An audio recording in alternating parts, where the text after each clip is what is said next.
What's up, guys? Rotodoc here, and we are live for my two main event drafts. It's going to be certainly a lot of fun. I think if you have a chance to say hi in the chat, please do so. Let me know if you have any questions and things like that. I'll definitely try to answer them. I'm not going to be getting too much into what I will be doing, obviously, because if any of my competitors are watching, they'll kind of know what my plan is, but I will be talking in the present, what I did do, or what I am currently doing, but I'm not going to talk too much about, the future. I'm also going to talk about the fact that, other people are picking as well, and we'll break down their picks, break down their rosters, things like that, so certainly going to be exciting. So over here on the left screen, we have the FFPC main event draft. That is a tight end premium. It is 2 running back, 2 wide receiver, 1 tight end, 2 flex. So don't necessarily need to go 0 RB there as much. NFFC, certainly a 0 RB start is possible. I don't know if I'll take that approach or not. If it depends on how things shake out a little bit. I'm not going to stick to 0 RB, but I certainly think it has its merits in this format, as Sean Siegel has kind of shown. I have the 1.11 pick in this format over here in the NFFC on the right. So in this format, it's 2 running backs, 3 wide receivers, 1 flex, 1 tight end, and it's a 6-point per passing touchdown league. So a little bit different here, obviously, than the FFPC, which is a tight end premium. So 1.5 points per reception for tight end, whereas only 1 for everybody else. So a couple different formats there. I'll definitely keep dropping in on the chat. If you guys have any questions or comments or anything like that, certainly feel free to say hey. But yeah, so I am LBG here. LB, of course, is my dog's name, and G for Giffen. So LBG over here. I'm Team Giffen on the right here for the NFFC. Got about 2.5 minutes until these drafts start, so I'm pretty excited. It's certainly gonna be a fun draft. It looks like everybody's here on this one, and I think everybody's here on this one. So I've got the 1.11. Remember, also in the NFFC, we have a 3rd round reversal. So I will actually be picking. If I open up this 3rd round, I'll actually be picking 2nd in the 1st round and 2nd in the 2nd round. So that 3rd round reversal applies to the rest of the draft. So in the 4th round, I'll be picking 11th, and then the 5th round back to 2nd, and so forth. So it just kind of changes the snake starting with the 3rd round. It changes the direction of the snake. What that does is it helps eliminate some of that huge advantage to having like the 1st or 2nd overall pick. So it certainly evens things out in the long run there. But we're about 1.5 minutes away. I'm, going to queue up my guys here, I guess. I'm assuming David Johnson and Le'Veon Bell will go 1st and 2nd, but I'll definitely at least, whoops, accidentally sorted by the wrong thing there. Don't want to do that before I click, but let's add David Johnson to the queue, Le'Veon Bell to the queue. And then I talked with Dr. Jeff Budoff about Odell Beckham Jr. and got some intel on him. So just want to say I either will or won't be picking Odell Beckham Jr. 3rd, but that's kind of where I stand right now. Odell Beckham Jr. is definitely my #1 wide receiver overall, and I consulted with Dr. Jeff on the injury situation there, and we'll see if I end up picking Beckham or not. But that's kind of going to be the surprise right there. But what's up, Hassan Rahim, one of our cool new RotoViz writers, doing great there. So shout out to Hassan Rahim there. I love Hassan. He's great. Everybody make sure to follow Hassan on Twitter. I think it's HRR something something something. I need to look it up. Let me pull up my Twitter here. Hold on. Make sure you give Hassan a follow. It is HRR 5010. HRR5010. Make sure to follow Hassan on Twitter at HRR5010. He's awesome. Great writer for RotoViz. He also helps out with a lot of the editing on the podcast, Ben Gretch's podcast, Yards Per Gretch. We're about to start. 5 seconds, 10 seconds there until the drafts begin. Let's do it, everybody. I'm excited. This is going to be fun. I also, I'm doing 2 drafts at once, 2 different formats. It's going to make me hyper-focused. So I'm definitely all about that hyper-focus. So here we go. Drafts are starting.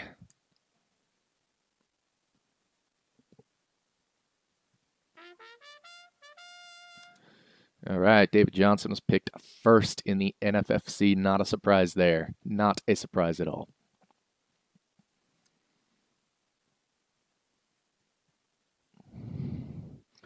See if Paps does anything over here. Le'Veon Bell chosen second. All right, and I am going to go with not Jared Abbrederis, but Antonio Brown here.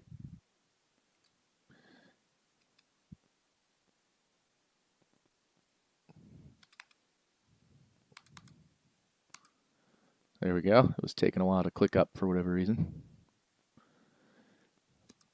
So I started Antonio Brown there. We've got the same start here. David Johnson, Le'Veon Bell, Antonio Brown. Mike Evans, fourth here in the NFFC main. So sounds like, you know, people are going to pick Julio and Mike Evans ahead of Odell Beckham Jr. there. And we'll see how far Odell falls. We'll see. But yeah, the intel I got was that Odell Beckham Jr.'s ankle is certainly, you know, by Dr. Jeff, certainly a concern, not just in week one, but the first few weeks, chance of re-injury, reduced production. So he's pretty much off of Odell Beckham Jr. completely, he said. Now it depends on how far he falls. For example, you know, there's becomes a point where he ends up being a value as well. So here in the NFFC main, he was taken 6th. Right now, we're through 4 in the FFPC main. What's up, Court? No, Hassan, I love the handle. I love the handle. It's a great handle. Court Smith, another RotoViz editor. We got him in here, so we're gonna have some fun here. This is gonna be great. But what do you guys think of my first pick? Should I have chosen somebody other than Antonio Brown, or is that kind of the obvious pick there? Let me know in the chat, and I will definitely check in on that. But who do you think I should take at 11? Let me know in the chat who you guys think I should take at 11. It looks like we've got Melvin Gordon gone, A.J. Green gone, Jordy Nelson. Draft is moving fast over here in the NFFC. But, yeah, we'll have to see. It's certainly a different format. I was hoping Melvin Gordon might fall to 11 and I could take him there, but that obviously isn't going to be the case. I'm on the clock here, and I'm going to go with Mr. Brandon Cooks at the 1.11. It's kind of how I thought I would end up starting there with Brandon Cooks at the 1.11. Sean Siegel also had the 1.11 in his NFFC. He started Brandon Cooks as well at the 1.11. So pretty similar there. Down in the FFPC, it's going a little slower. We've got a run of 4 wide receivers here with Odell Beckham going at the 6th spot, just like he did in the NFFC main. So just the only difference here is the order of Julio and Mike Evans to the start here, but certainly moving a little bit faster here in the NFFC than the FFPC. See what you guys said. Cooks, yes. I love AB there. OBJ is questionable. Antonio Brown will eat if Bell's hurt. So, yep. Very fun, very fun. All right, so we had LaShawn McCoy selected at 1.12. We'll see who this guy takes as well. Devontae Freeman, and now it's my turn. I am going to go with Mr. Amari Cooper. So I've got the Brandon Cooks, Amari Cooper draft start, which is exactly the same as Sean started as well. And I'm not copying him. That's exactly my board as well, my draft board right there. So just worked out that way with the same draft board. We'll have to see what happens. I get the second pick of the 3rd round, and that's where things will get interesting for sure. I know when Sean did his, he ended up taking Christian McCaffrey at the 3.02. We'll have to see who ends up available for me and in what order. So down here in the FFPC, we got Zeke taken 7th. It was just announced that a 6-game suspension was upheld. We'll have to see what happens there. But yeah, we'll have to see what happens there. McCoy taken 1.08. So certainly running backs going a little earlier here than over here in the NFFC main event. So definitely some different strategies there. Eggplant emojis. Oh boy, oh boy. We all love the B Cooks there, and I like Cooks and Amari. I think they're gonna just go bananas this year. It could happen. The Patriots might have the best offensive like all time. There's certainly some merit to picking a lot of Patriots this year for sure. All right, so we had Doug Baldwin taken right after Amari Cooper. I think that's a smart pick. I think that's probably who I have next on my board at wide receiver. There's some other ones you could consider: Dez, T.Y. Hilton, DeAndre Hopkins, Demaryius Thomas, etc. But I think for me, it's Doug Baldwin. his efficiency is through the roof, and it's been that way every year of his career because the situation's been pretty stable there in Seattle with Russell Wilson just throwing to Doug Baldwin, him being the the primary weapon in that offense for the past 3 years, passing offense past 3 or 4 years. So Doug Baldwin, a hyper efficient receiver. I don't see any reason that efficiency shouldn't continue. People say efficiency regresses the mean. It only regresses the mean of the situation you're in, and he's in a great situation. Russell Wilson, an above average efficiency quarterback. Baldwin, very good himself. I expect that efficiency to continue. That's why I have Baldwin right after Amari Cooper on my board. Clearly, Mr. Breach team there did as well. Let me check in over here on the FFPC. Still going a little slow. We had 3 running backs picked in a row. Then Jordy Nelson at the 1.10. So in this one, Zeke got taken 2.04, and then DeMarco Gronk at the 2.06 spot. So certainly I think everything's going to plan here for the most part. We haven't seen Jay Ajayi go yet. We haven't seen Jordan Howard go yet. This is typically around where they go. I know in Sean's draft the first time that DeMarco and Ajayi ended up falling behind Jordan Howard, I think it was. But we've seen DeMarco go before Jordan Howard here.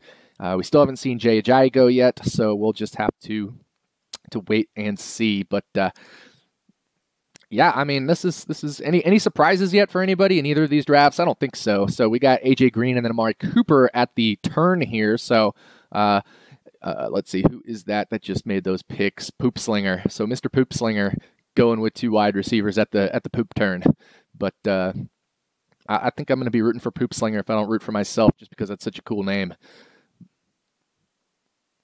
All right, so just waiting on my turn here. We've got Jay Ajayi just went now. So that kind of completes that. Not yet. There's still Jordan Howard, Todd Gurley. So a little bit of a tier of running backs there that I think could kind of be completed here soon. We also haven't seen Kareem Hunt go yet. I was curious if he'd go in the first half of that second round. We saw in Sean's draft, he went at the 2.01. So interesting there. Keenan Allen just got taken at 2.08 here in the NFFC. Very interesting pick. Very interesting pick for Keenan Allen there at 2.08. All right, we got a little wide receiver run here down in the FFPC main. Michael Thomas, the 3rd wide receiver consecutively after, we got 3 running backs, wide receiver, running back, and then 3 more wide receivers. So a little bit of a trade-off there. In terms of ADP, looks like Gronk might be next at the FFPC one, but that's the tight end premium format, of course. I'm surprised Gronk actually didn't go in the first round here in this tight end premium format. Definitely a little interesting, but I'm gonna queue him up, I think. I know he's not gonna make it to me, but at least we'll queue him up because he's the guy I have first on my board here. We'll have to see. Brandon Cooks hasn't gone yet. Doug Baldwin hasn't gone yet. T.Y. Hilton hasn't gone yet. So certainly some Des Bryant, certainly some wide receiver options there as well that I could take. I'm pretty much almost not going running back unless something crazy happens here, but we'll just have to see. So what do you guys think about Keenan Allen going 2.08 in the NFFC? Let me know your thoughts in the chat. Can I link my FFPC draft board? No, I don't want to link it. I don't want to give away some certain things. I will just kind of talk about my draft board. I might post it at the end in the write-up to the RotoViz radio page there. I'll probably post this as an article or something like that. So not going to link to my FFPC draft board right now. I think that's going to give a little bit of information away I don't want to give away. And I actually don't have this on a delay because I wanted to bring it to you all live. Give my live reaction and not a 15-minute delay or 10-minute delay or anything like that. Let's just have some fun. I don't want to do a delay here, so I want to interact with you guys. But what do you think of that Keenan Allen 2.08? Do you think that's too early? Do you think it makes sense because of the wide receiver run we saw in the NFFC? Let me know your thoughts.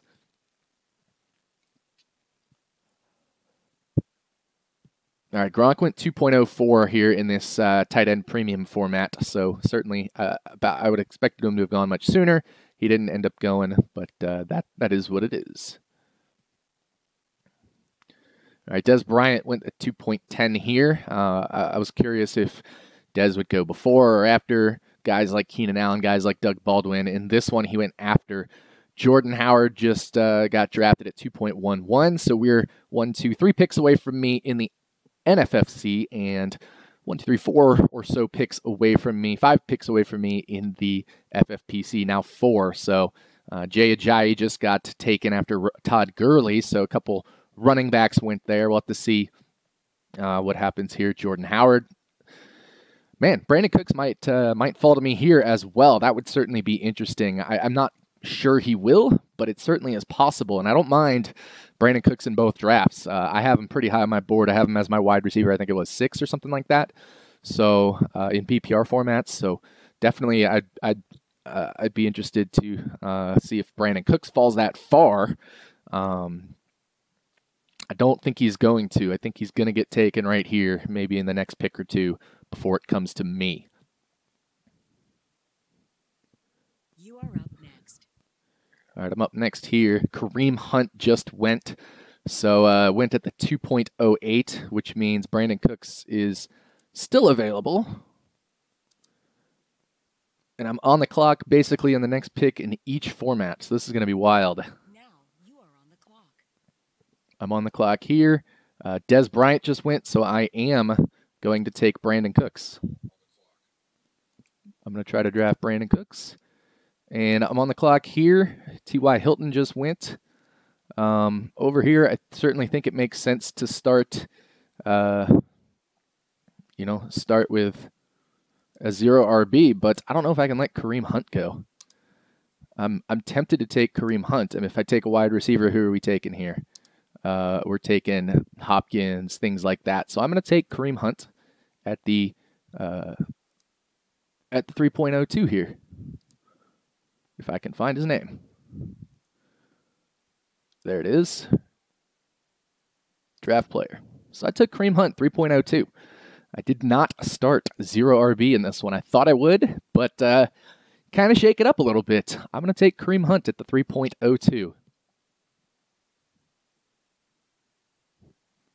What do you guys think of that pick? Should I have taken a wide receiver? Should I have taken a tight end?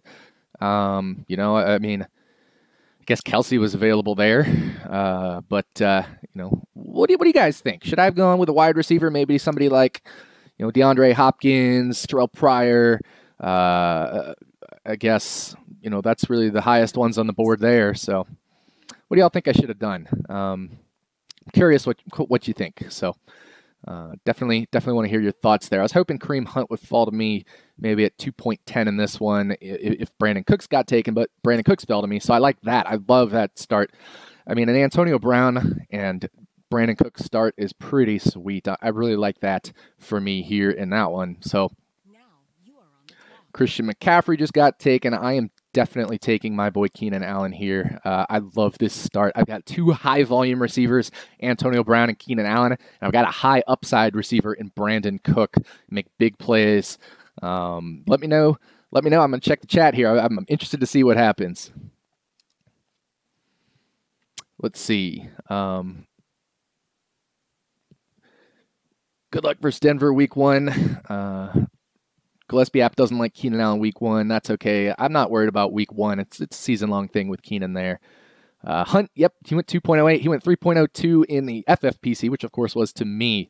Yeah, I'm not sure if Demaryius Thomas is worth it either. I definitely think Kareem Hunt should be a second-round pick. So I definitely like my Kareem Hunt pick there.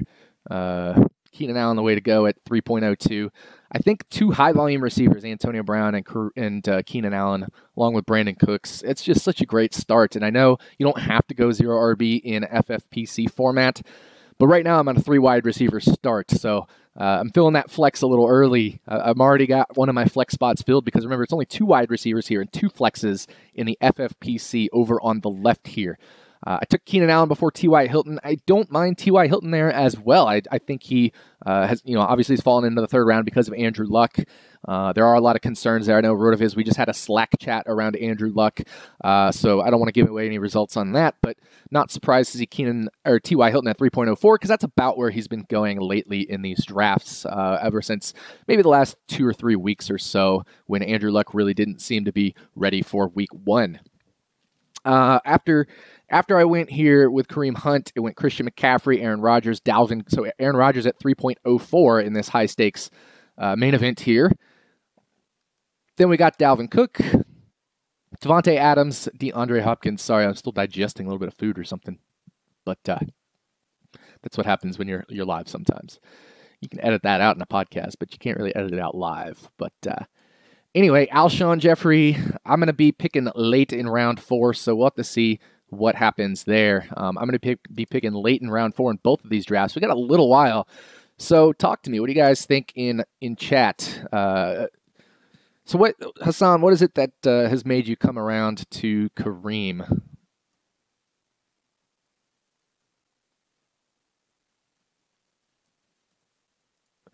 I'm going to see if I can't throw a little tweet up here. NFFC main start 1.11. Cooks 2.02. Amari 3.02. Kareem Hunt. FFPC main start 1.03.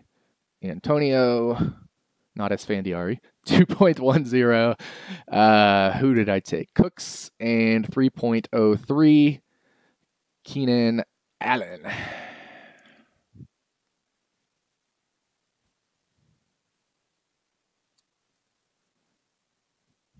6 point per pass TD. Take some of these extra characters I don't need out. I hate this 140 thing sometimes, but there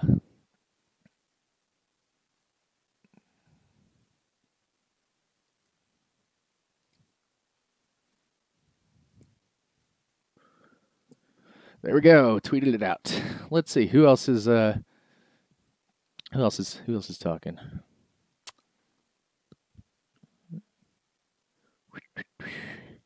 Run good, homie. That's my boy Ryan Hodge. I love Ryan. He's a great guy. One of my good DFS friends there. All right, so I got some chat stuff here. Are you cool with Cooks, Brown, and Keenan all having the same bye? That is a great point. I'm totally fine with it. I'd rather they all have the same bye than different byes because it just means I need to fill the gap 1 week instead of many weeks. So I'm actually okay with that. Hassan, I've really bought into his schedule. That's Keenan Allen, of course. I wrote him up twice as a sell, but obviously in Shark Leagues like this, you're not going to see the return you would in home leagues. So in home leagues, move him for a high-end wide receiver too. Why so high on Cooks? You're by far the highest I think I've seen on him. I think, obviously he's, with the Edelman injury, he moved up from maybe my wide receiver 13 to my wide receiver 7, something like that. I don't know if it necessarily increases his volume a ton, but I do think it does a little bit. And I just think, Edelman will let a lot of targets go, and I don't think Chris Hogan's going to sap up all of them. I wrote about this in a RotoViz compilation article about Chris Hogan. I think he probably absorbs maybe 60 to 70% of Edelman's targets, maybe even 75%, but there's still 25% to go around. I think Gronk gets some. I think Cooks gets some. And it's just one less mouth to feed there, one less elite mouth to feed in New England. What are the other elite mouths you're going to feed? Of course, Chris Hogan, I think, is actually pretty damn good. I love Chris Hogan. I wrote about him. Oh, Hassan was talking about Hunt there, but anyway, but yeah, I wonder. Oh, Kareem, not Keenan. That was my bad. I misread right here. It says Kareem, not Keenan. But anyway. Yeah, so that's why I'm high on Cooks. I think 1.11. He still went as the wide receiver, whatever it was, 8 or something like that. Let's see. 1, 2. It's not even. It doesn't even have it all the way down there. But he went. Oh, that was this one over here. So I can check that history.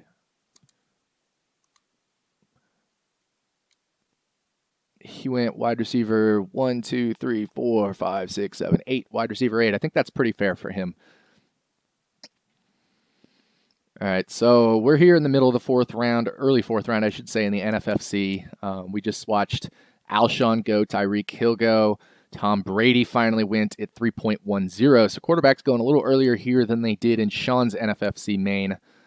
We just hit the round 3 to 4 turn here, so still a while before it gets back to me. I think it's interesting. Jimmy Graham just went, so we had Travis Kelce, Jimmy Graham go as the tight end 3. Greg Olsen just went on the turn as the tight end 4. So we'll have to see if you know how soon tight ends go in this one. I think they're definitely going to be going early and often in a tight end premium format, no doubt. Tate and Leonard Fournette. So we got Fournette taken at 4.02. I've definitely seen him go earlier, but he seems to fall a little bit in these high stakes drafts. I think that's a smart move there. Carlos Hyde went at 3.06 in this FFPC. I think that's a very interesting pick at the 3.06. Haven't seen Hyde go yet here in round 4, so now almost a full round later in the NFFC versus the FFPC at where Hyde went. And I would have thought maybe Hyde would go even later in the FFPC because of the tight end premium if you would leapfrog him. So certainly an interesting decision point there on the Carlos Hyde pick. We haven't seen a quarterback go yet in the FFPC. We have seen 2 already in the NFFC in the 3rd round. So there goes Carlos Hyde at the 4.04. So right now my lineup, Brandon Cooks, Amari Cooper, Kareem Hunt. We'll have to see what happens here.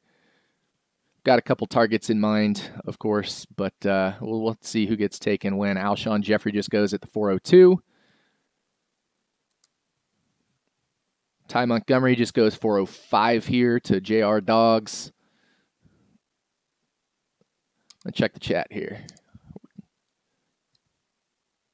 Devontae Parker went really early in FFPC. Yeah, he did. He went 3.07. I think that's a mistake. I don't think he should be going at 3.07. That's my personal opinion. Jarvis Landry, of course, still there. Hasn't been traded or anything like that. And he still is going to be the main go-to guy in that offense, even with Jay Cutler. I do think Jay Cutler certainly helps Devontae Parker, but I don't think he elevates him into the 3rd round. We just haven't seen Devontae Parker have his breakout year yet, and I think I don't mind taking him a little early if you think he's going to break out, but that early I think is kind of bananas. But that's just my opinion. Maybe they know something I don't. These are high-stakes drafters after all.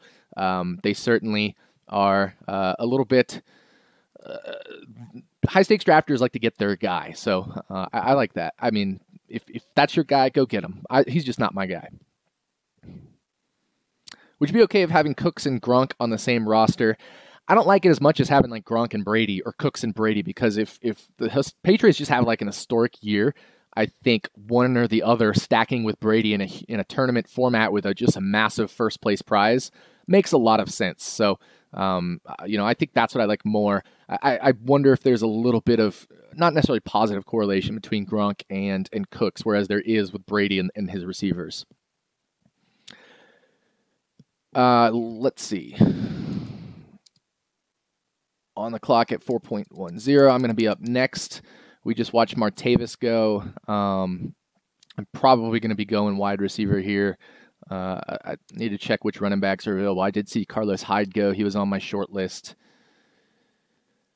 Definitely, there's been some running backs that have gone. Isaiah Crowell, Ty Montgomery, Carlos Hyde, Lamar Miller. There's a run on running backs. Leonard Fournette there. Travis Kelce fell into the 4th round here in a non-tight end premium format. So I think that's the 2nd tight end we've seen there. I'm on the clock here. So Larry Fitzgerald just got taken, and I am going to peruse through here and grab Stephon Diggs with my pick. So now I have Brandon Cooks, Amari Cooper, and Stephon Diggs as my team, my start here. So interesting start for me. 3 wide receivers and a running back, but I like it. I like it. I'll be interested to see how far Jarvis Landry slides. We haven't seen, for example, in this one, Devontae Parker go yet. So obviously 4th round, he was taken the middle of the 3rd down in this one, 3.07. We just watched Marshawn Lynch go 4.04.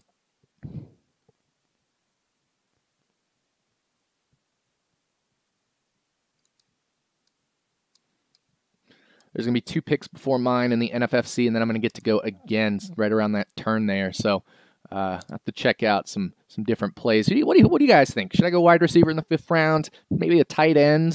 We got Greg Olsen, Jimmy Graham, Jordan Reed all sitting there. What about a running back? I don't know. There's a lot of running backs that were just taken, and let's see what quarterbacks are available. Drew Brees is available here in the 5th round. Wide receiver just went. Yeah, I think this is certainly interesting, and I want to stall a little bit here. I want to see what happens over here. Not going to stall a ton, but a little bit. I'm a little curious, though. Definitely a little curious. I might want to just go get my guy here if I want to. The other option is, of course, picking a wide receiver here in this early 5th round. I don't know. What do you guys think? What do you think? What do you think? Court, I'm not really thinking about it. I'm stalling a little bit, but I want to know what you guys are thinking as well. I'm stalling. So Ertz went at the 4.05 here. He was the guy. He was the guy I was targeting, and that's why I was stalling a little bit. So I will take Reed. I will take Reed here, Jordan Reed, the tight end. So I'm going to take Jordan Reed. Love that pick in the 5th round. I know other people might not like it as much as me. I'm on the clock here.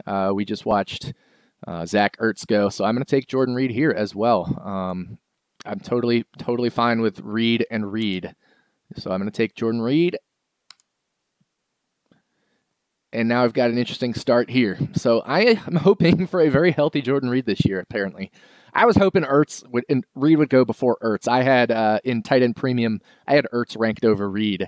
I really wanted Ertz at 4.10. Not meant to be, so I'm going to grab my tight end here. I think that's the top, clearly the top 5 or 6 tight ends. There's a drop-off. I actually don't have Jimmy Graham in that tier as well, but somebody else did. It picked Jimmy Graham up there. I personally did not. So what do you guys think of me picking Reed in both of those? Bad? Good? Obviously, it was 4.10 in the tight end premium and 5.02 in the regular PPR format. Should I have diversified a little bit? I mean, that's what I was waiting to see what happened in the FFPC before I picked Reed, because if Reed went, I definitely would have picked him here quicker in the FFPC, or sorry, the NFFC, but I wanted to see if Ertz, it was a little one of those things. I would like to maybe hedge a little bit, but I have no problem with Reed if I'm going to have massive upside if he stays healthy, but certainly the health is a gamble. I think Reed is a steal in the 5th, even a non-tight end premium. Yeah, I mean, I have Reed over Olsen. I know other people have Olsen over Reed. They are worried about Reed and the toe. They're worried about the Redskins' offense. Didn't look great in the preseason. But Vernon Davis, very cheap late round lock it up. I think Davis would be a weekly top 10 tight end if Reed goes down. Yeah, we'll see. I'm not really one to handcuff my tight end. But obviously with Jordan Reed's health issues, maybe that's the one guy you ever think about handcuffing at the tight end position there. So I was hoping Lipinski didn't mention Ertz too soon. I was trying to hope he went under the radar since I'm doing this as a live stream, but I don't think that affected anything. Yeah, I love Ertz. I was telling Ben about that, so I'm a little disappointed I didn't get him at 4.10. That's just how it goes. But Jordan Reed, 4.10, Tyreek, 4.11. Aaron Rodgers, the first quarterback to go here in the FFPC format at 4.12. Sorry, the second quarterback. Brady went 4.08, Aaron Rodgers, 4.12. Now we're down here. Bilal Powell went in the 3rd round, or sorry, at 5.03. Devontae Parker has finally gone here at 5.04. So almost a 2 full round difference there. Jimmy Graham, 5.05. B. Marsh, 5.06. Joe Mixon, 5.07. Sammy Watkins, 5.08.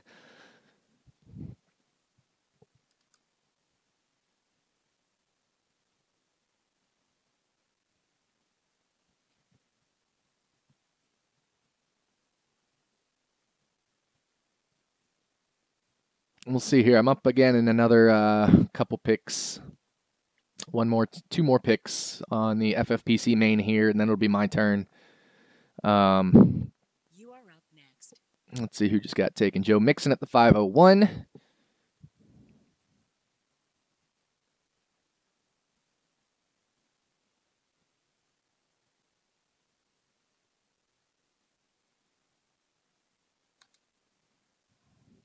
Now you are on the clock. NFFC definitely moving a little faster. Bilal Powell. So I am once again going to grab my guy. I'm going for my guy here, Stephon Diggs. I think he's a top 16 receiver this year.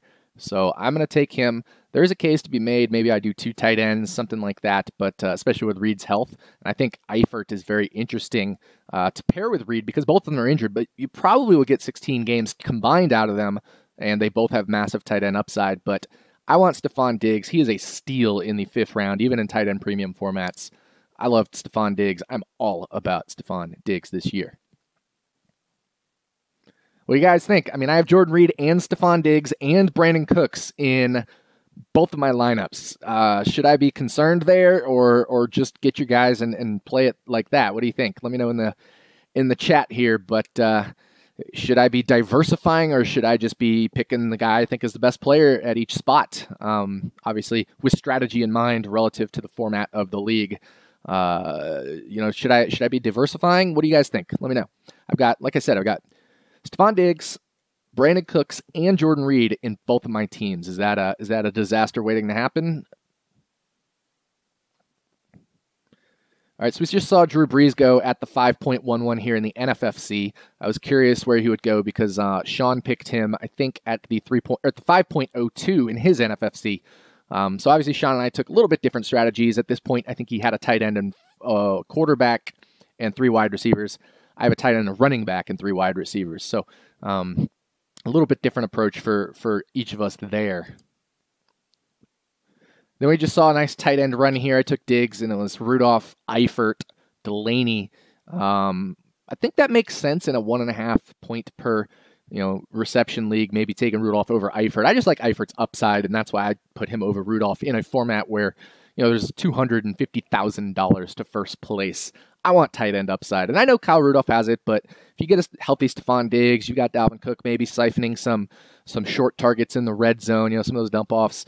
I'm not so sure that, Adam Thielen continuing to merge. I'm not so sure Kyle Rudolph will do exactly what he did last year there. And I can't get away from Eifert's touchdown upside. The dude is a touchdown machine. I think his last 18 games, he has 17 touchdowns or something like that is the stat going around.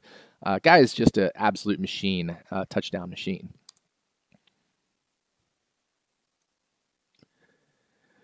All right, so we're into the 6th round now in one of these drafts. We've seen this tight end run now, so people are grabbing tight ends. Hunter Henry. I'm glad I got Reed at 5.02 versus 4.10 versus Hunter Henry at 5.07. I don't like Hunter Henry in a tight end premium format. I don't think he is going to get just a crap ton of targets, so that hurts him a little bit in this format relative to his standard PPR, where you get that extra 0.5 point per reception. So. Don't love Hunter Henry much in tight end premium formats. All right, so let me read up here. Heath K. Esma, dark horse top 12 on Stephon Diggs there. I don't have a problem with all 4 of my wide receivers having the same bye week. I really don't. It's totally fine by me. Totally fine by me. I think it's this one right here. Bye week 9, bye week 9, bye week 9, bye week 9. That's totally fine. There's only 2 wide receiver slots I need to fill here, remember, and 2 flex. So I could flex a tight end, I could flex a running back, and I will be, of course, picking more wide receivers. I'm not going to just stop at 4. Really does not bother me. I, again, would rather they all have a bye week in the same week, lose 1 week, and then just win every single other week, have all of my best guys available. I actually don't mind that. And again, I'm not looking at buys, just picking players that I think are the best in each spot. I feel like Diggs only falls past the 4th in drafts. I'm not in great value there. I agree, but I'm glad I've got him there. Jordan Reed, one Jordan Reed concussion is a disaster waiting to happen. Yeah, but you could say that about any player. If you draft David Johnson 1.01, him tearing his MCL is a disaster waiting to happen. He tore his MCL last year. Remember that. He would have missed 6 games, but it happened in the last game of the season. So, these things happen. Injuries happen. I'm going for first place here. I'm not going for trying to finish in 33rd place out of several thousand people, right? I'm going for first place. And if Jordan Reed is healthy all year, I think he's good value at the spots I got him in. Tight end 5 in both of those leagues. So I guess it was tight end 3 in the NFFC, but because Greg Olson hadn't gone, and Jimmy Graham hadn't gone, or Zach Ertz hadn't gone, so a little bit different situation there. But I have no problem with a concussion waiting to happen, because if it happens, it happens. That's life. Are you reaching for Diggs at all? Like if you're in the 11 hole, 35, 38. I mean, yeah, I'd take him early in the fourth. I might not take him late in the third, just to see if I can, get a little more value with my third round pick as well, because you only have to sweat a couple picks. Lipinski, get your guy here. Don't worry about diversity in the least. On a year-to-year basis, it won't matter. What's the rules? You compete against more people than the 11-year league? Yeah, I'm definitely competing against more than 11 people in my league. It is several thousand people, a couple thousand people in each format. There's multiple 12-team leagues. You've got to then advance through the playoffs, and you combine playoff points with your regular season points in different formats and things like that. In first place, $250,000 in the FFPC and $150,000 in the NFFC. So, yes, definitely a lot more people than just 12. All right, so I'm out on deck here in the NFFC. Now I'm on the clock. And, these sixth-round options are not necessarily the most appealing. Let's see what running backs are available. We've got Tevin in the late 11th round. I certainly don't mind that. What else do we have at wide receiver here? Snead, of course, on the suspension. Deshaun Jackson, Eric Decker, Randall Cobb, Thielen, Macklin. A lot of wide receivers are going, so I'm kind of inclined to take a wide receiver here and really fill up that flex with some of the best players in best position here. But wide receivers are definitely going early. I also could take a tight end. I don't know. It's a tough situation here. I think I'm going to probably go wide receiver here.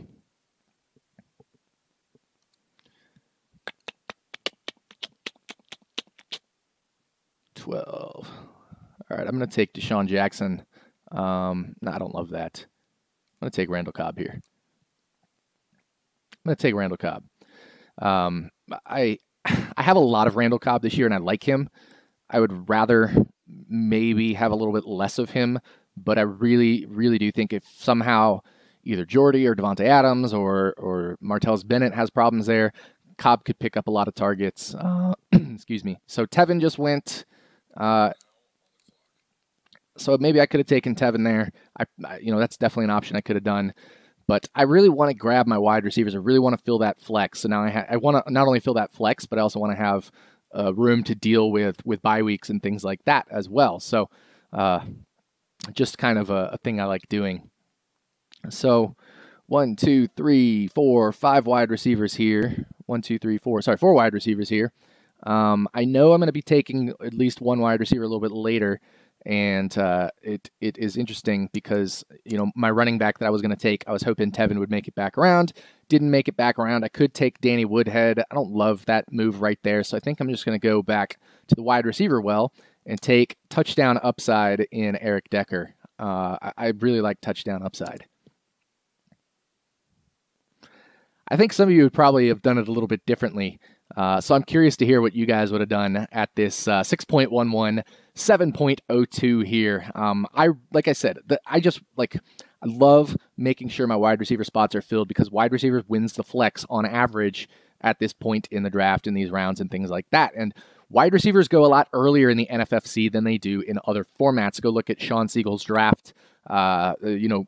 I think all of the wide receivers were depleted by the mid-9th round. All of the ones I highly rate that I covet that sometimes go in the 10th or 11th rounds in other drafts were basically gone by the middle of the 9th round. So wide receivers certainly are a premium in the NFFC format. I did take a running back early. I did take a tight end early. So I'd like to grab my wide receivers. I have no problem playing the 0 RB game. Obviously I have 1 RB, but a relatively zero-ish RB type game. But let me know what you would have done at 6.11, 7.02. I'm curious because I think some of you guys would have gone a little bit differently. I was thinking about Deshaun Jackson for the big play stuff, but I decided I wanted to go Randall Cobb because I knew I was going to take Eric Decker probably on the comeback around if I didn't get Tevin Coleman. And I wanted that touchdown upside with Decker. I think he's going to be a little more up and down. I think Cobb will be up and down, but I think Decker will be a little more consistent than Deshaun Jackson. So like Cobb and Deshaun, I think would have worried me a lot. I think Decker can be pretty consistent. So we just saw Rex Burkhead go 7.04 here in the NFFC. Curious as to what you guys think of that. Obviously, it's pretty early, and I don't even know. Let's see, when did Gillisley go?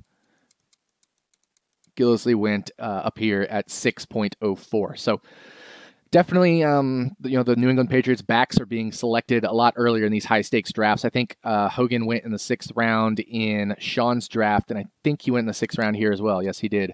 6th there, and 7th here for Burkhead, exactly the same as Sean's. So we got a little bit of a paused timer here on the FFPC, so I'm just going to focus on the NFFC, maybe come over to your comments. This draft is flying a little bit. That's kind of fun. Flip over here.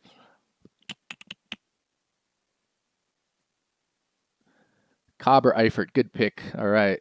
If you know the flow of these expert drafts and the wide receivers start cleaning out, then yeah, I think you need to get them while you can. I agree. I definitely want to grab my wide receivers while I can. Early on Burkhead, but 7th round is too rich for my blood. I can understand that. I think I would definitely reach for Burkhead. I don't know if I'd reach into the 7th round, though. But twice now it's happened in these NFFC main event drafts that I've seen. The only 2 I've seen, it's happened in both of them. That, Hogan went in the 6th, Burkhead in the 7th. So Jarvis Landry just went 6.04 here in this FFPC.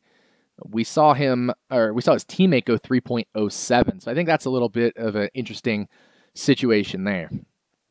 I kind of like my FFPC team more than my NFFC team. I was hoping maybe that I could get a better wide receiver. It's certainly possible I could have passed on Reed at the 502 and grabbed a little bit better wide receiver.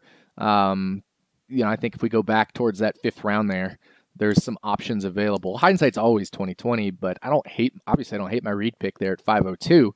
But there are wide receivers, Devontae Parker, Sammy Watkins. He has a really tough schedule this year. Kelvin Benjamin, Manny Sanders is a guy I could have grabbed.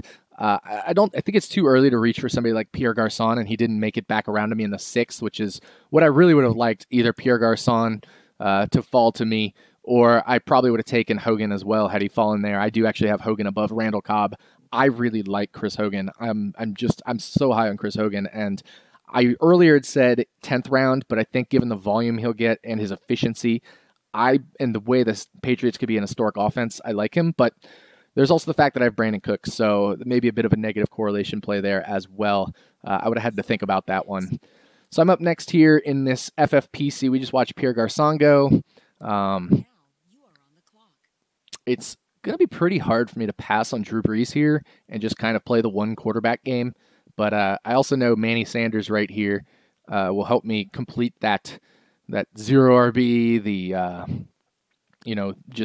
really, I think, give me an edge at wide receiver. Manny Sanders falling all the way to 6.10, even in a tight end premium format, I think is probably too low for him. I have him really close to Demaryius Thomas because they usually are pretty close in the past couple seasons to each other. So I'm going to grab Manny Sanders there. Maybe would you guys have taken Drew Brees, or would you have taken a running back here? Again, Tevin Coleman's still available. CJ Anderson is available. We just watched Jamison Crowder go at 6.11. Let me know what you think. I still only have a couple picks more, so maybe I can pick a running back here and end my wide receiver run. 5 wide receivers and a tight end. Might be time to go the running back route. What do you guys think?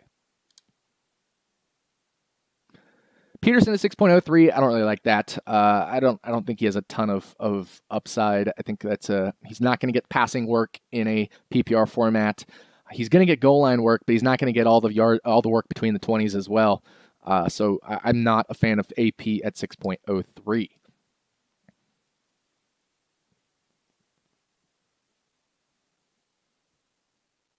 So I got 5 wide receivers, a running back, and a tight end in this one. And I've got 5 wide receivers and a tight end in this one. I haven't made my 7th pick yet in this one.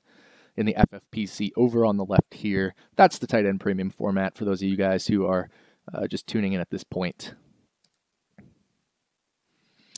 I'm really high on Russell Wilson this year, so if you can get him or Breeze after Sanders, that would work. Yeah, that's definitely an option, I guess. Breeze, Russell Wilson. I like Russell Wilson as well, but I think if it's not Breeze, I'm probably going to pass on quarterback until later. I just don't have Russell right up there with Breeze. I think Breeze is such a elite talent, but we'll have to see. We'll have to see. Let me check out what wide receivers are available here as well. Obviously, we just watched guys like Pierre Garçon and stuff go. Willie Snead, Tyrell Williams. I could get another 9th round buy pick here. That'd be kind of funny, but I think I'm gonna probably pass on that a little bit.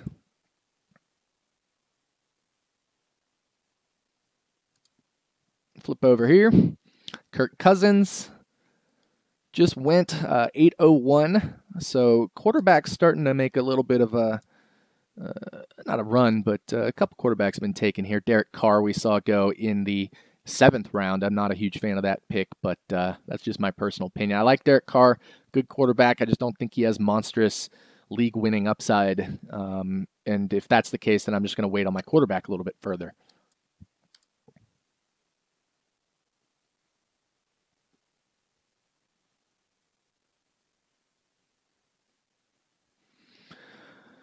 Question for you guys. Let me know in the comments here. Where are you valuing Ted Ginn now with the Willie Snead 3-game suspension news?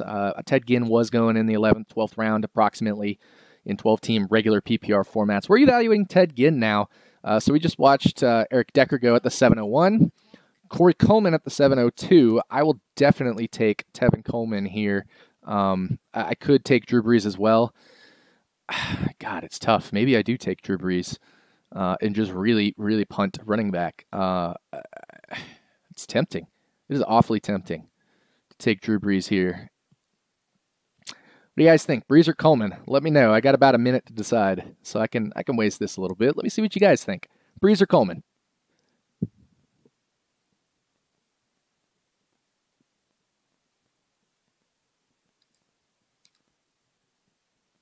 Brees or Tevin? Anybody? Type it in there. Type it in there. Nobody's got anything to say. Y'all fell asleep, didn't you? All right. Well, I'm going to take Tevin. Sorry, I'm going to take Drew Brees. I think I just have to take Drew Brees. Punt? I don't know what punt means. All right, I can find some backs. I'm going to take Drew Brees. Boom. I was probably going to do it anyway. It's so hard to pick fade Tevin Coleman there in the 7th round. I guess it's not as hard in a tight end premium because tight ends are going a little earlier. So I should probably think about that. Tevin's probably more like a mid or back 7th rounder at tight end premium. So I like that. I like it. And Tevin Coleman went the very next pick. So I took Drew Brees. This is such a cool roster. I've got just massive upside. This is awesome. So you guys ended up agreeing. Drew Brees, definitely all in agreement here. I think I was going to take Brees anyway, but certainly a decision point there. I think to note in as the season goes on, would that be the correct play or not? So I am full on 0 running back here, 5 wide receivers, a quarterback, and a tight end. At some point, I'm gonna have to draft a running back, right? Right, guys? Right? Anybody? At any point, should I draft a running back? What do you think? All right, NFFC, we're here in the 8th round, halfway through the 8th. It's starting to slow down a little bit. People are definitely taking their time making picks now. They've kind of haven't quite figured out their strategy in the mid-rounds. Obviously, I'm taking a little bit more time as well. I'm also trying to be a little bit entertaining, but is what it is. Let's see. FYI, chat looks like it lags a bit on your end. I think so. So, you know, that's okay. Maybe I'll just keep wasting all that time.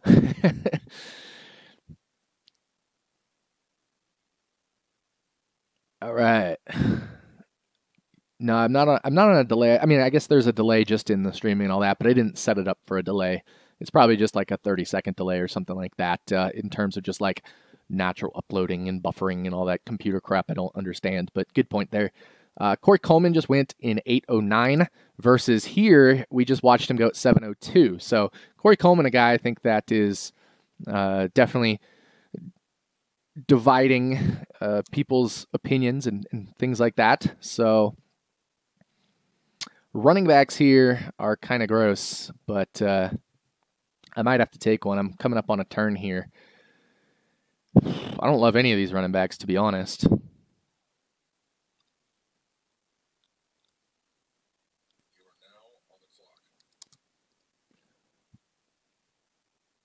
right, we're going to do it. We're going to do it. We're going to do it, guys. We're going to do it.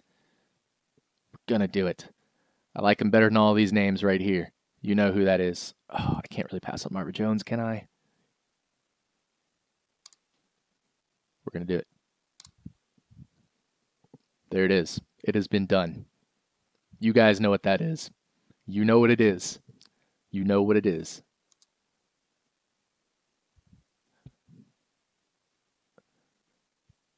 You guys know exactly what I just did.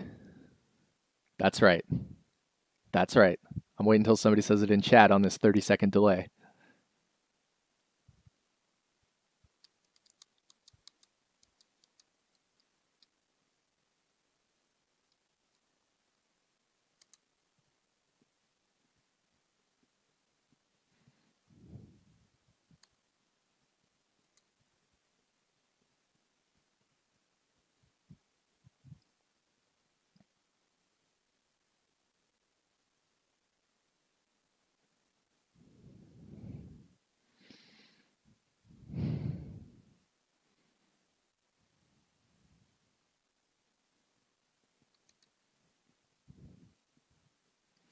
All right, sorry. I was little checking things out here. There it is. There's the comments. Oh, hell yeah. Kenny Britt. All the Kenny Britt. It's Britt time, baby. Hell yeah, dude. 8th round. Obviously, with the way wide receivers go very quickly here, I don't mind 8th round Kenny Britt at all. In fact, I love it. I mean, we're getting pretty depleted on the wide receivers here. So, Kenny Britt is my wide receiver 6. I love it. I love it. I love it. I love it. I love it. Wide receiver 6, Kenny Britt. I'll take that all day.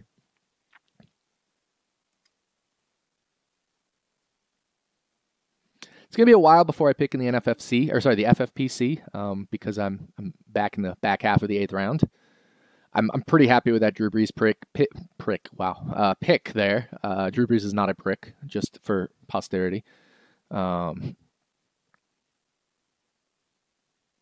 So, yeah, let's see. So we got Drew Brees, Tevin Coleman, Derrick Henry, Terrence West, Tyrell, Martellus that went finally in the tight end premium format here at 708.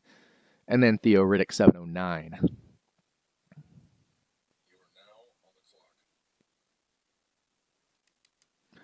So I'm on the clock over here. Paul Perkins, Delaney Walker just went. I'm going to go ahead and reach for my guy. I want Alvin Kamara. He's a guy I'm pretty high on this year. He's going to get a ton of passing work in that New Orleans Saints offense. And, obviously, anything that happens to Mark Ingram, Adrian Peterson could take over. Maybe he's not very good, and Kamara inherits some rushing workload as well. But passing offense, pass catching back, Alvin Kamara, I'm pretty high on him. He's one of my 0 RB picks that I really like. I know Sean Siegel likes him as well. And he looked great in the preseason. He looked really good. So Alvin Kamara is my second running back I've taken there in the NFFC.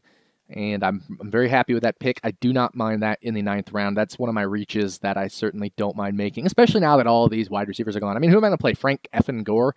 Okay, I'm going to get my 8 points, 12 points a week from Gore, and I guess it's steady, but whatever. I mean, I can plug and play steady production throughout the year.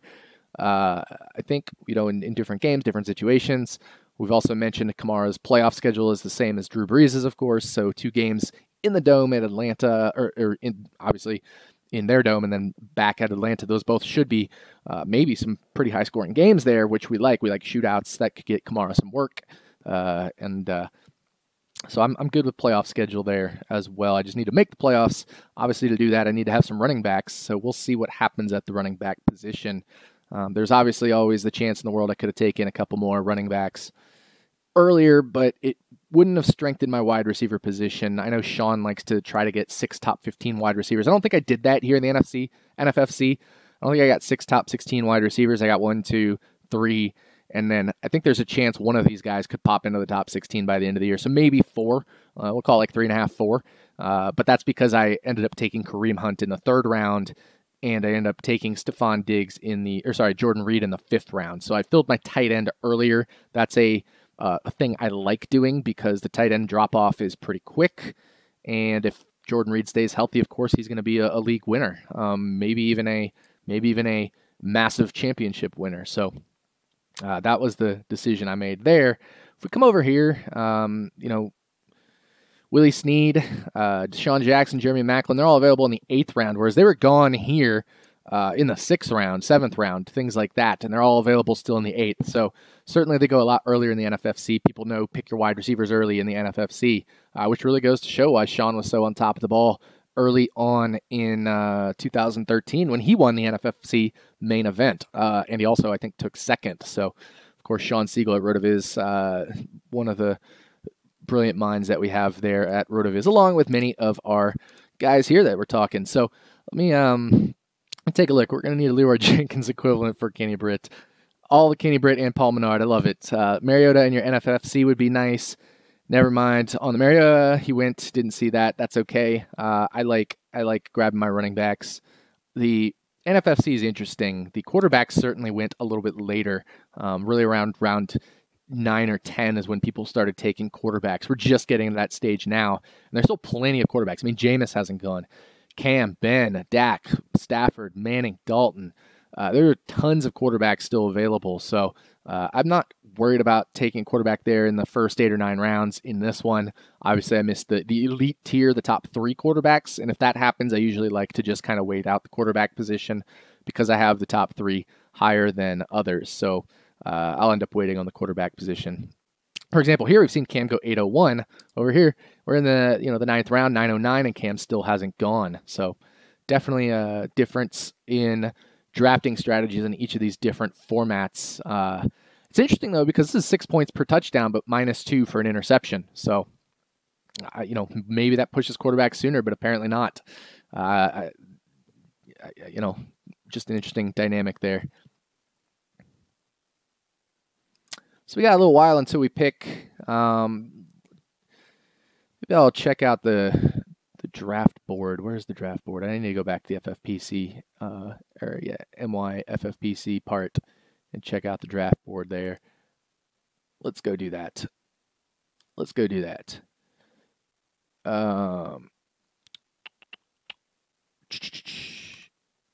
check out the draft board. So over here is our FFPC draft board. Let me know what you guys think in terms of who has the best team. Obviously it's me, right? But who else besides me has the best team? I want to hear your thoughts, your opinions. I'll leave it up here for a little bit. Still several picks until my pick over there. We've got a little bit of a pause here as well. I'm not sure why, but okay.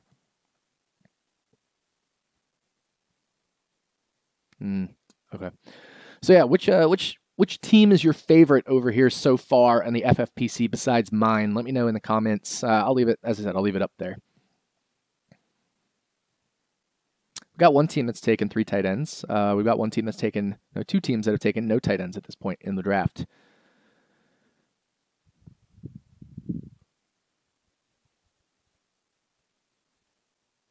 I don't know what's going on here, but my NFFC draft just...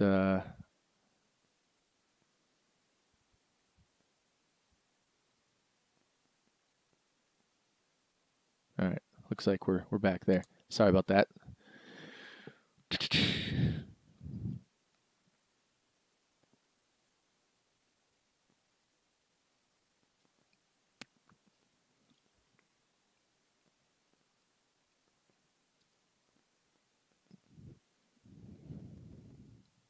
Gore in the 8th round, cheap volume play. Yeah, certainly I can understand that. Again, in a format with such a huge first place prize and a lot of people, I just don't know if Gore's going to win you a league, especially with no Andrew Luck there for however many plus games.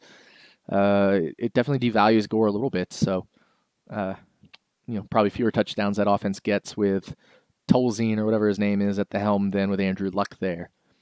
All right, we just watched Gillisley go in the 7th round, or sorry, the 8th round, 8.07 in this draft, FFPC. But who's your favorite? Come on, guys, let me know in the comments. Who's your favorite FFPC draft here so far, besides me, LBG?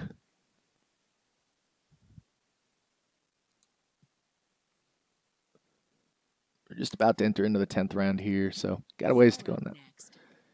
All right.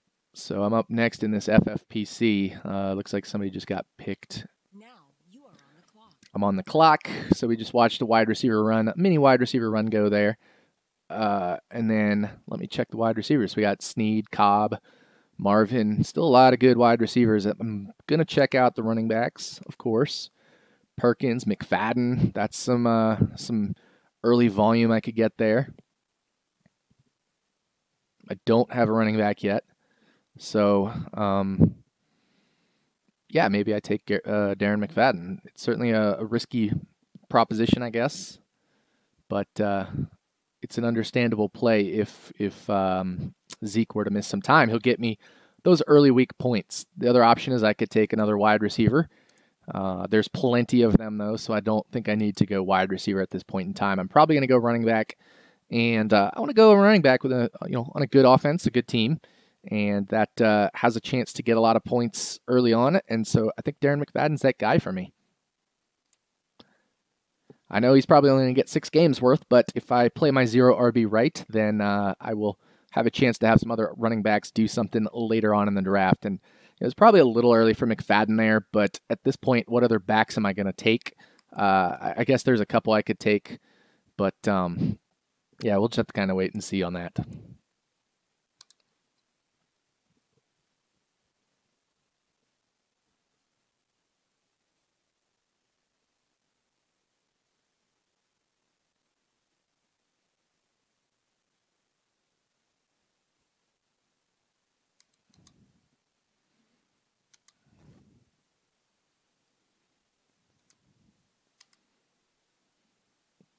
Yep, so Fleener, John Brown. Let me check what you guys had to say about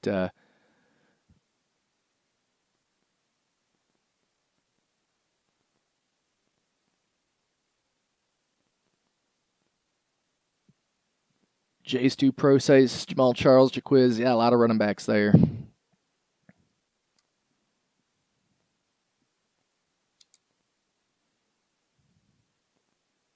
You are up next.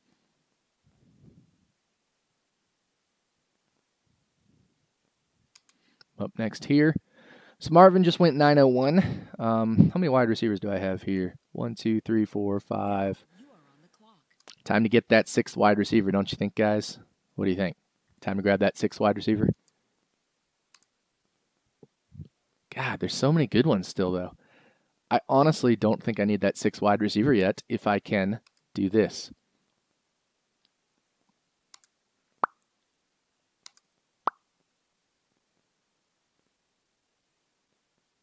Boom. I'm going to wait on that 6th wide receiver. I have 5. I have 5. 1, 2, 3, 4, 5. And I think there's a good chance a decent receiver makes it around to the latter half of the 10th round there. So I'm going to try to start. Yeah, so Rex Burkhead, James White. I'm going to try to see if I can get some people to siphon off some running backs here. We'll have to see if that ends up happening or not. But a lot of good wide receivers available. Over here in the NFFC, still a few picks before mine. So here's that FFPC draft board. Let me know what you think of my picks there. McFadden, Burkhead. Do you think you would have grabbed a 6th wide receiver instead? Just curious about your guys' thoughts on that. Obviously, the whole Zeke thing is up in the air. His 6-game suspension was upheld. But what comes of that?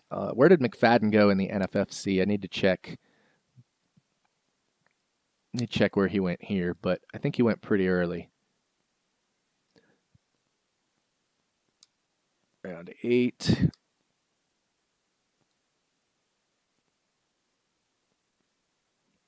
Was it round 7? McFadden went 7.06. So I definitely got him later at 8.10 versus 706. Obviously, there's the tight end thing here that pushes him back, but I don't think it pushes him back.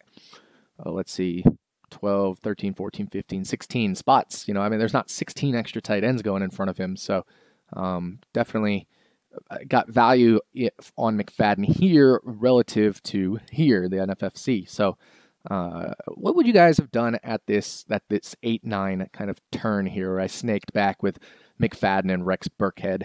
Should I have grabbed a wide receiver at this point, or do you think it was time to get on the running back train? Let me know. Let me know what you think.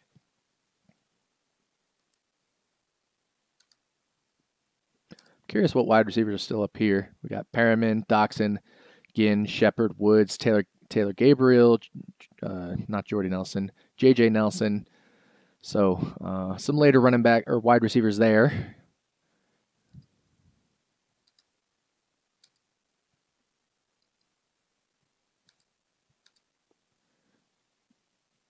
I would have grabbed White over McFadden personally. You would have had both White and Burkhead.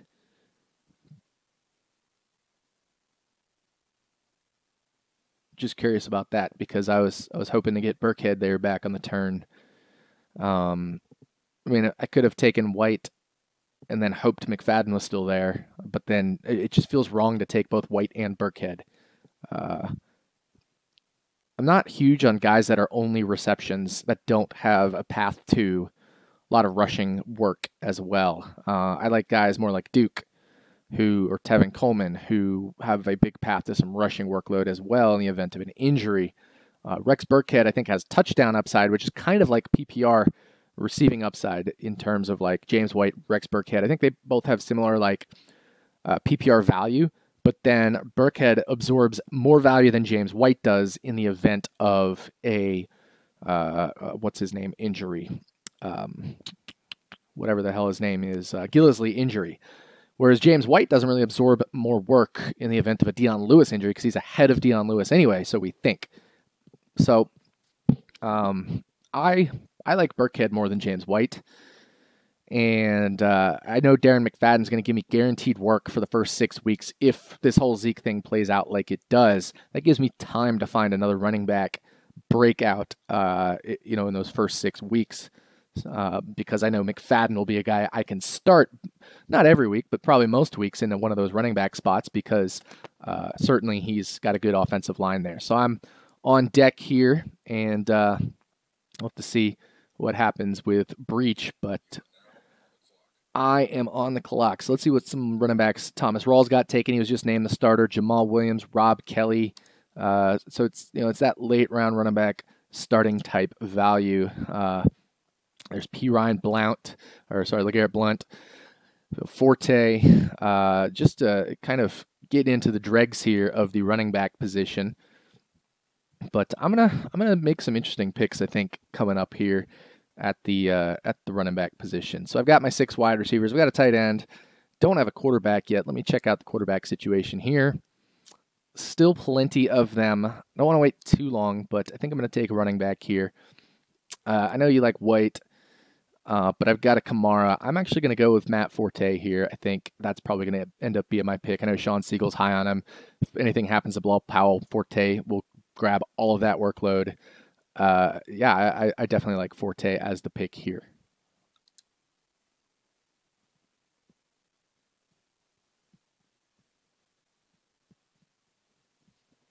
So now it's just time to start filling those running backs. You can view the draft board here as well. But it's just time to start filling some running backs at times. I don't want to get caught out on quarterback as well, so I need to keep an eye on that. I'm kind of just taking some notes here on pencil and paper. So interesting, Willie Snead went 909 here. Randall Cobb fell all the way to 908. Randall Cobb fell all the way to 909. So I'm back on the clock. Terrence West just went. Actually, I didn't see that. I should have grabbed Terrence West. That's a great pick. I think I made a mistake there with Matt Forte over Terrence West. Did not see Terrence West. But that's okay. We press on.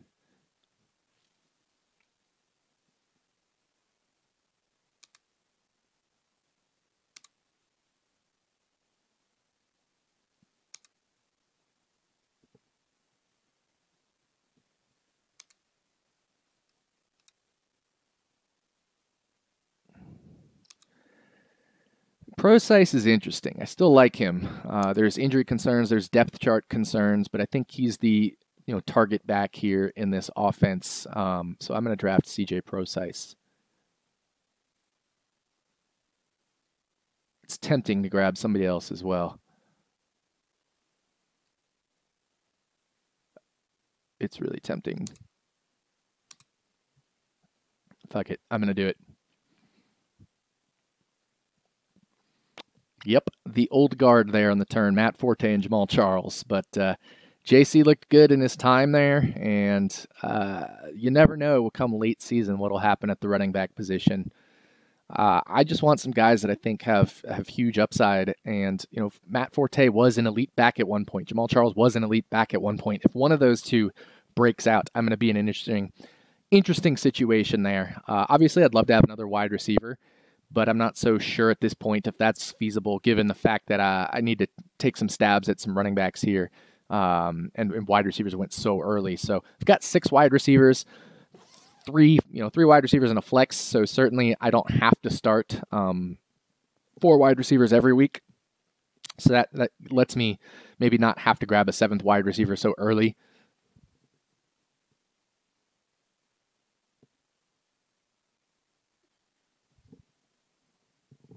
My wife is here. 1 second.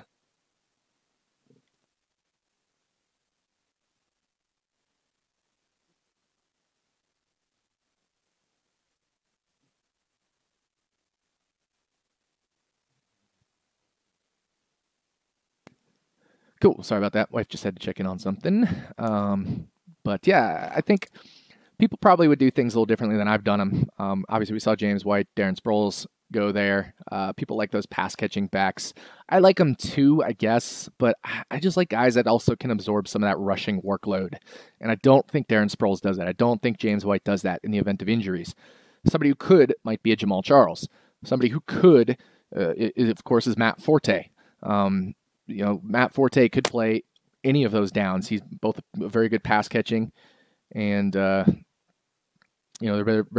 Forte is both pass catching and rushing there. So that's just my philosophy, my personal philosophy. I also like running backs on good teams. Obviously, the New England Patriots are a good team.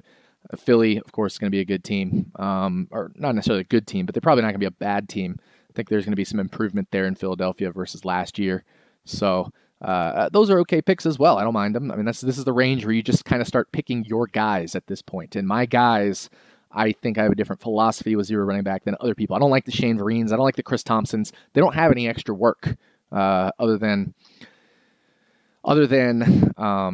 so that's a good point. But these guys don't have any extra work outside of passing work, and that's just the way it's just my philosophy. So I like picking my guys in this range. My guys are ones that also can absorb some groundwork, some goal line work as well.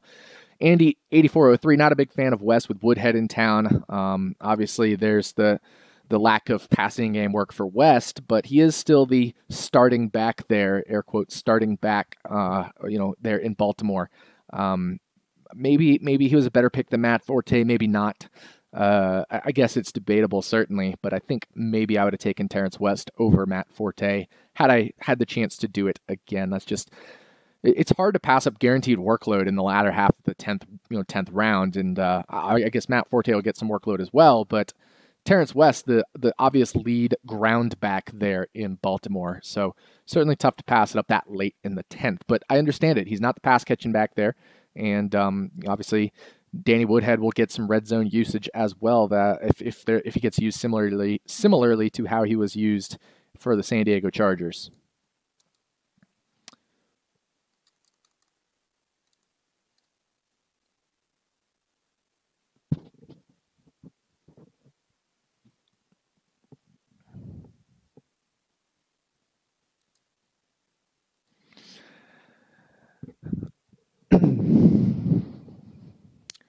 So I kind of like this team here as well. This Poop Slinger team. Obviously, they started wide receiver, tight end.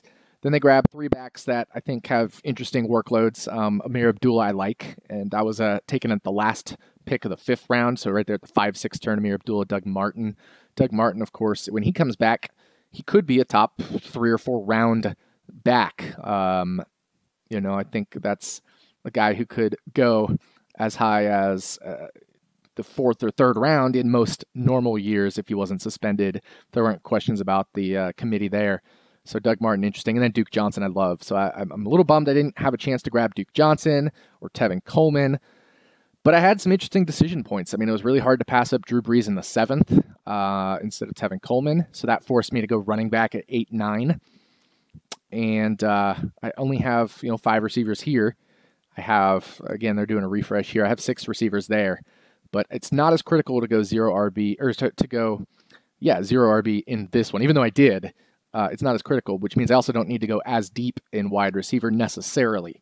I still like the depth, and I still am going to need some depth for that week 9 bye week hell, but we'll see how that works out.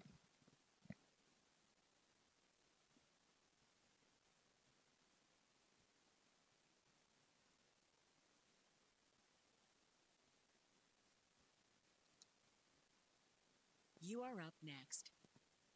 All right, I'm up next here in this Now, you are on the FFPC. clock. Kirk Cousins, Rashard Matthews just went, and so there are still some wide receivers available here in the late 10th, so that's what I'm going to do is grab who else but my guy. You all know what's going to happen here. Dun, dun, dun. I get Kenny Britt in the 10th round, people. 10th round, Kenny Britt. 10th round, also a week 9 bye. Maybe I don't want to do that, but I really, really can't pass up my boy Kenny Britt, can I? Can I? Really, can I? Can I, guys? I don't think so. I don't think so. I don't think so. Maybe that's not the smartest thing to do. Let's check out what running backs are available here.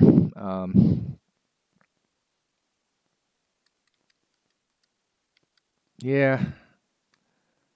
I don't know. Maybe I'll wait and see if Kenny Britt makes it back around to me. If not, I have no problem going elsewhere. So I have no problem going elsewhere. But I do want to start targeting my running backs. I'm going to grab Alvin Kamara again at this point in the game. I just don't want to lose out on my guys. And I'm okay with multiple wide receivers, and it also helps me avoid that week 9 bye issue there. So I'm going to grab Kamara over Britt here, and I'm pretty sure Britt will end up being taken here at this turn. I have no problem with that. That's okay. There are plenty of wide receivers I can still grab, so that's kind of my decision-making process there. I love Kenny Britt, but I think he's probably going to get taken here, and that's okay.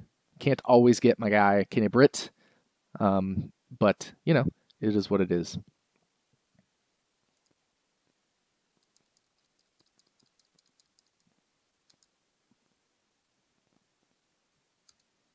How many of you are still here? Let me know in the chat if you're still here. Say hi. Let me know what you think of the drafts. Got my team down here.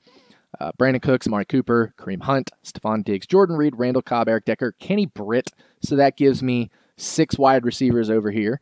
And then I've got Alvin Kamara, Matt Forte, Jamal Charles as my kind of later round running back contingent there, so to speak. So I also have a note that I remember I need to keep an eye on the quarterback position here. And as far as the wide receiver position over here, I probably don't need to take a 7th wide receiver. I might at some point if the circumstance presents itself. And I think with Jordan Reed, I'll just have to hope he doesn't get injured in both of these leagues and see how that works out. So certainly an interesting situation brewing there as well for me. So Charles Clay, Cooper Kupp went after I took Alvin Kamara.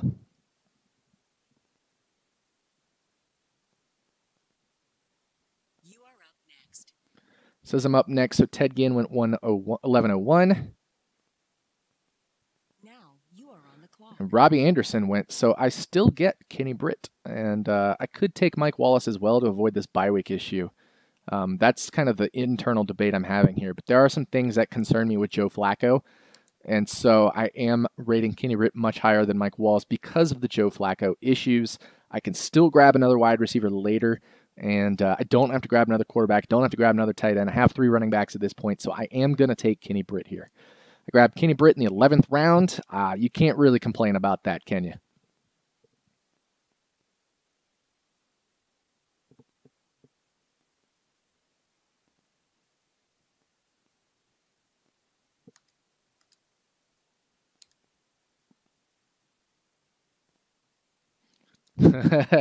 Going court, that's hilarious. I'm here. I'm trying to write an article, and this is not exactly helping. Lipinski Lurkings, I write. Love the wide receivers. Fingers crossed on the running backs. That's pretty much how 0 RB is, right? You cross your fingers on the running backs. You hope a few of your breakout candidates hit. And yeah, thoughts on Jacquizz Rodgers? I like that. That's a good question. I like Jacquizz Rodgers. The problem is you're only getting a guaranteed 3 games out of him. It certainly works in a 0 RB format if you can find another RB off the waiver wire in those first 3 weeks. I like Darren McFadden a little bit better because you're getting 6 weeks out of him. It gives you more of a chance to find a 0 RB candidate before his usage becomes nil. But both of those do nothing for you in the playoffs as well. But they're easy cut candidates, and you can fill out in a roster spot after their respective guys come back. Matt Breda was whatever his name is, was just taken.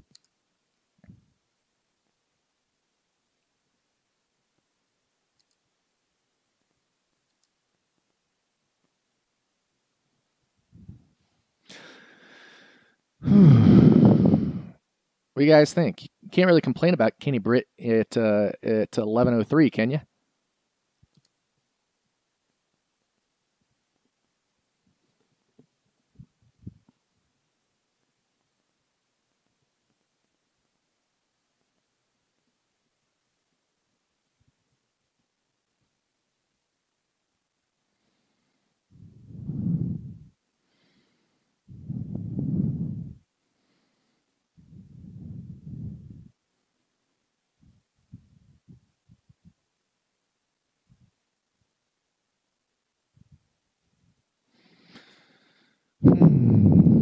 Can you talk more about why you like Alvin Kamara so much? It's just the fact that the offense he's on. So one of the things you look for in a 0 running back candidate is, do they catch passes? A, so there's 3 boxes Sean likes to check. A, do they catch passes? B, can they inherit a rushing workload? And C, are they on a good team? Kamara checks 2 of those boxes, certainly. Pass catching back, very good team. And he has the potential to maybe absorb some rushing workload if Ingram were to get injured and Adrian Peterson were to kind of flame out, so to speak. So it's kind of a small 0.3 there, but checking 2 of the boxes is really nice. So not many backs here in this range check multiple boxes. Alvin Kamara is one of them. A very nice playoff schedule. Atlanta, and then actually I can come over here and check the playoff schedule for the Saints. I've got it pulled up right here. Atlanta, Jets, Atlanta. So that's certainly a nice playoff schedule there for the New Orleans Saints. 2 domed games, and then I don't know if the game against New York Jets is home or away, but it doesn't really matter. But yeah, I think that's a nice playoff schedule as well. So you got to factor that in a tournament where you're hoping to get to the playoffs and then just kind of crush in the playoffs. So, he definitely checks 2 of the boxes, maybe even has a chance to check a 3rd box. Very good athlete, super fast, and just looked awesome in the preseason. He's a guy that looked just fantastic in the preseason, and I like that. I certainly don't put too much weight into the preseason, but now I'm on the clock here in the NFFC. So we just watched a couple guys get taken. I think I'm probably going to pick my quarterback at this point. I need to check who they are. I got Dak Prescott still available here. That's definitely an interesting pick. I don't necessarily have to. That means with Prescott, Dalton, and a couple other guys I'm eyeing, I don't have to take. So I'm going to pick a running back right here. I'm going to pick. Got a couple targets in mind. There's certainly a lot of good names available here. So maybe I'll just pick a running back.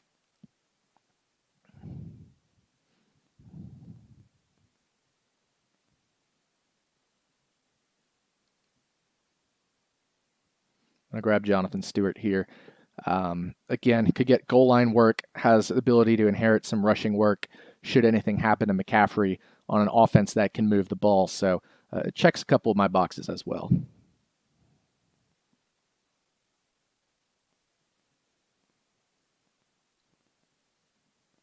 Let me know what you think about that J-Stu pick. Would you have gone with another running back? Maybe Lacy Procise, Latavius, Gio Bernard, Marlon Mack.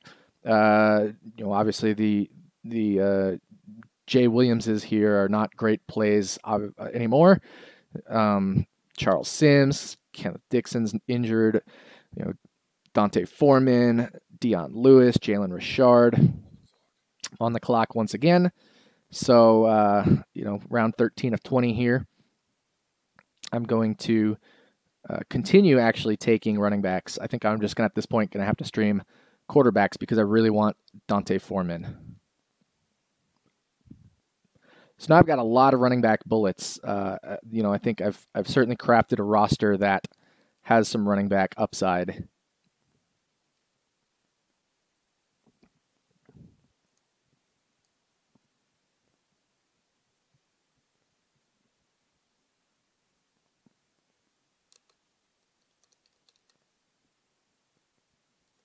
Foreman is a guy I think could maybe win a league if they decide to use him over Lamar Miller. Number one in our RotoViz running back prospect draft lab or whatever, our running back lab. I think he's a guy that showed up really well in Kevin Cole's model, showed up number one in our prospect lab, has a team that plays at a fast pace, could be rush oriented a bit, and I think he's a guy, that I think checks most of those boxes. Very good athlete, potential to absorb a huge workload, should get passing down work. I wouldn't say elite offense, but not a terrible offense either, especially if Deshaun Watson does better than we think in his first year.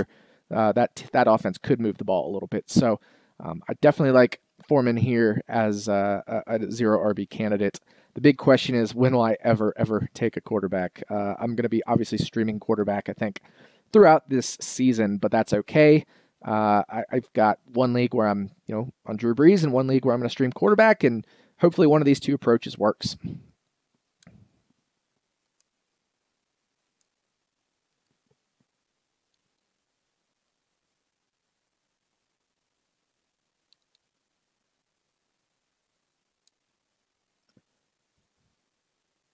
I'm off Jay Willie. Jonathan Williams or Jamal Williams? Which Jay Willie are you talking about?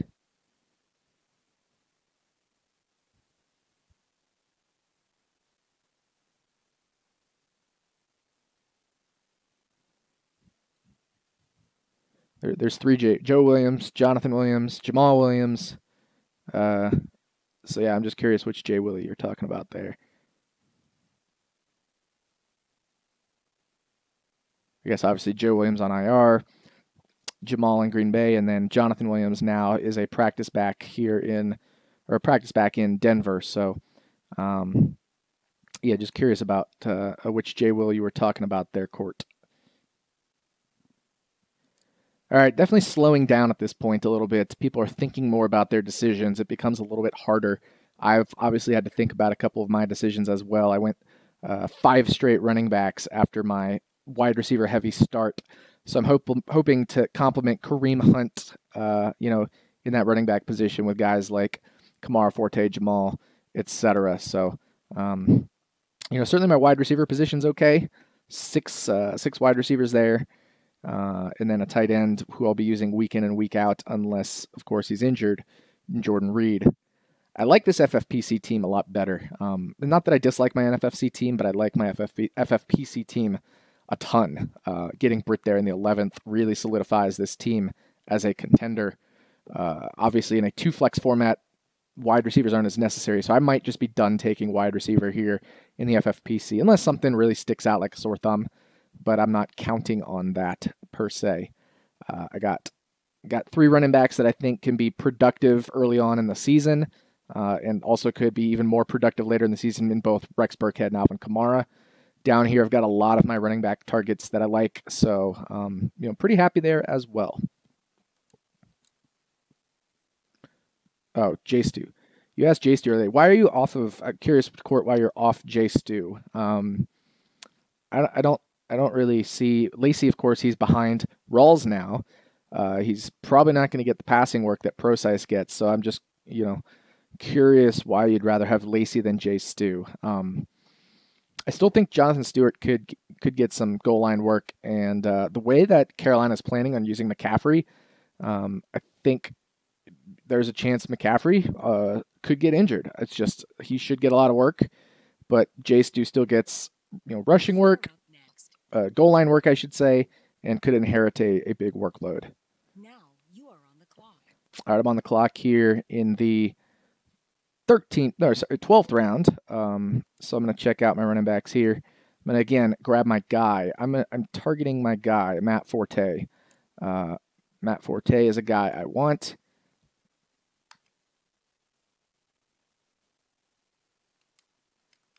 This is not being responsive here. All right, we're going to draft Matt Forte in the 12th round.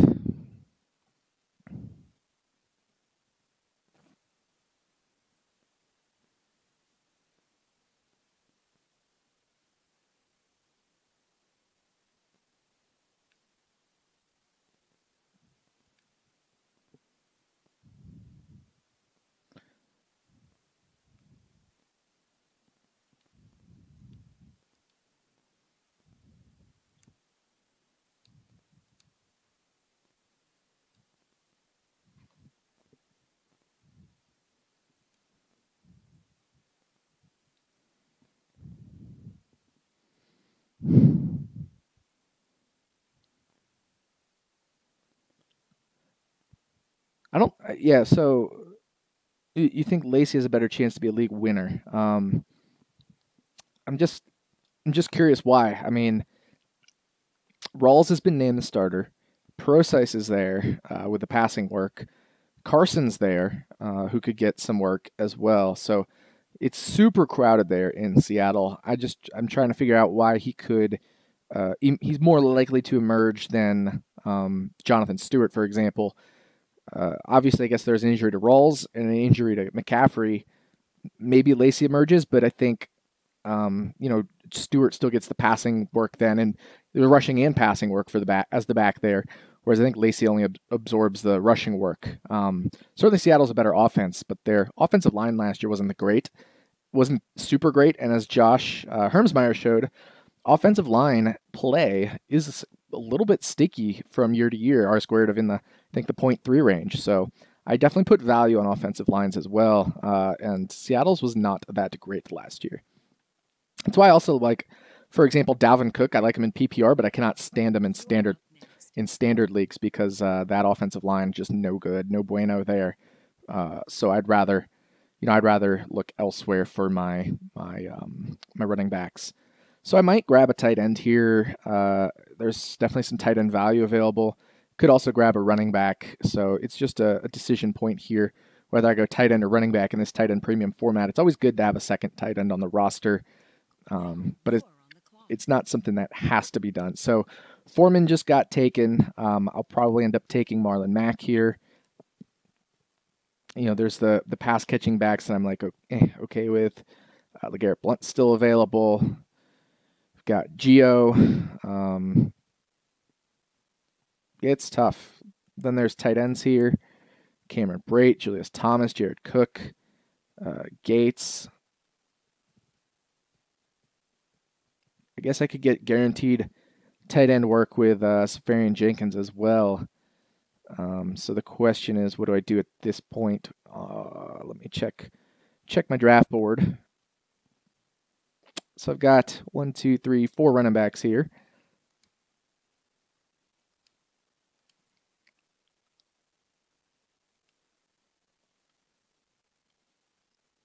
Also like DeAndre Washington. Yeah, I don't know. This is a tough one.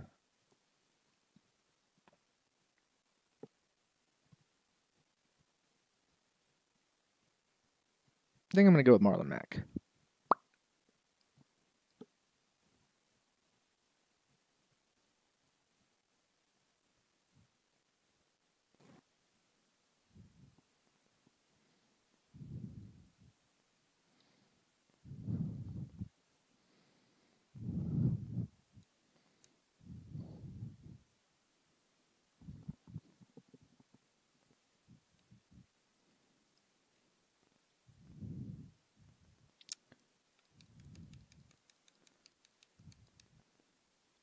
So we had Carson Palmer and Dak Prescott go there. Then Joe Flacco. So interesting stuff there. I'm going to check out some playoff schedules for these quarterbacks as well. I'll probably be streaming anyway, but just a little curious.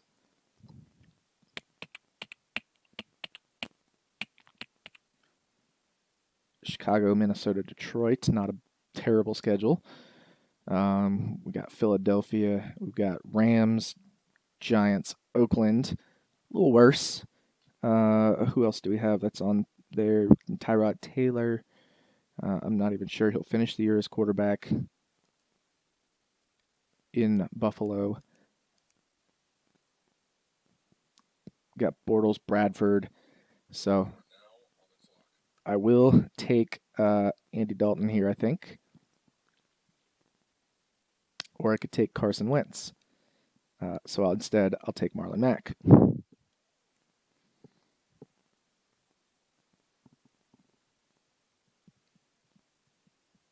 I want to get my running backs. Get my running backs. Get my running backs.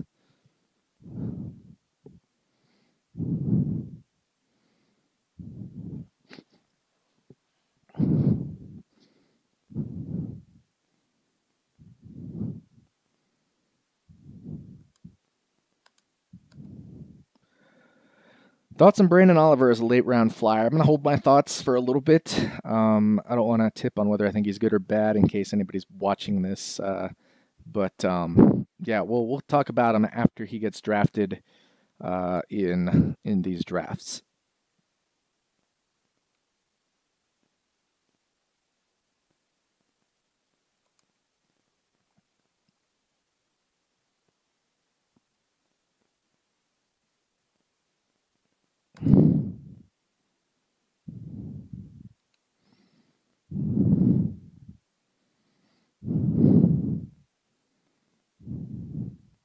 All right, so I'm getting either Wentz or Andy Dalton. That's fine for me.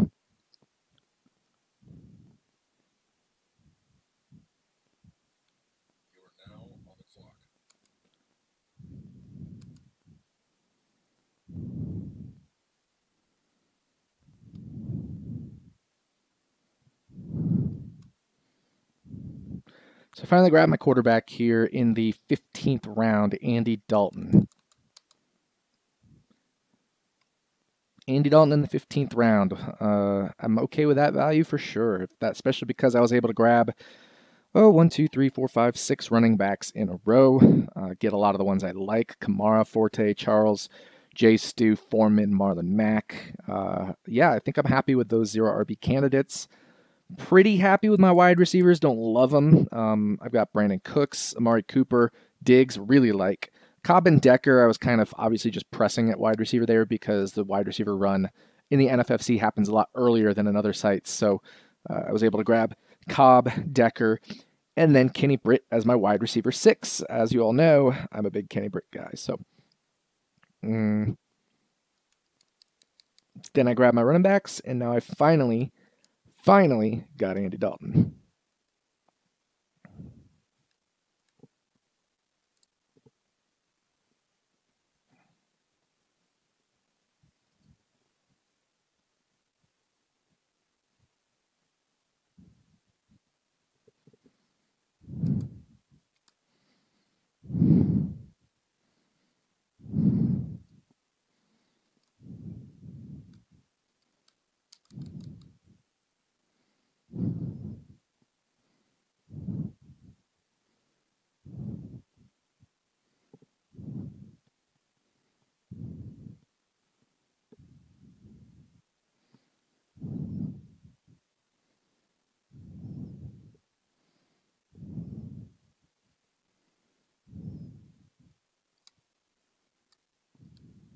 Trying to see if that widened it. It didn't, so it is what it is.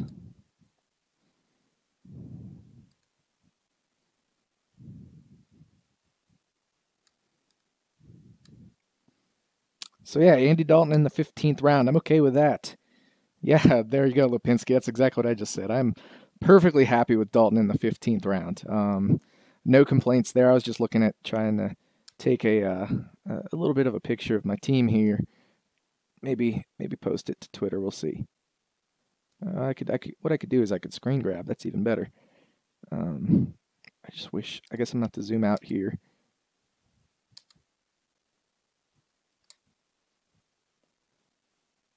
There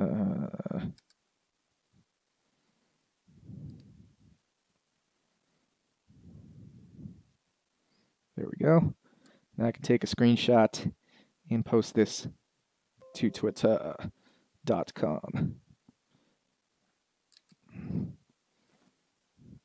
Let's do that. Y'all can watch me live. Post it to Twitter.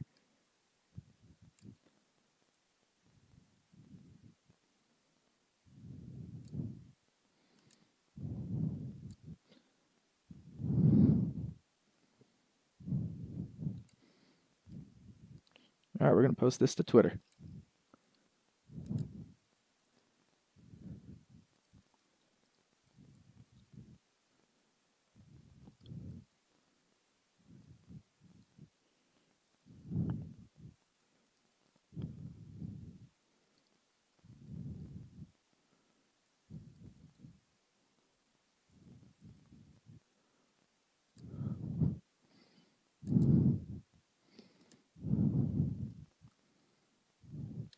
Boom.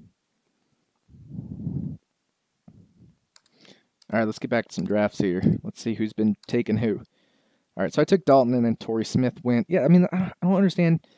It's just me, but I don't feel the need to grab wide receivers here like Torrey Smith or anybody in that range. It's just I'd rather get my wide receivers a lot earlier. You can count on them. You know when to start them.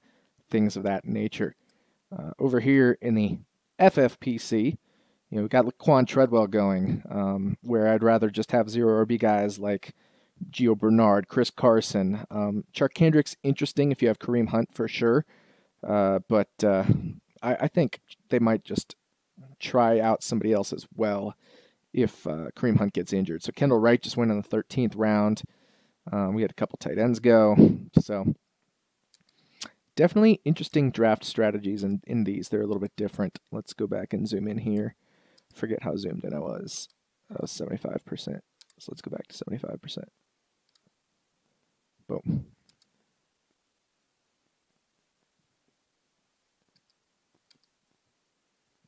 I like Dalton. He'll be a top 10 quarterback. I think so, too. I think he has a chance to crack the top 10. Certainly top 12, I think is very doable for Dalton.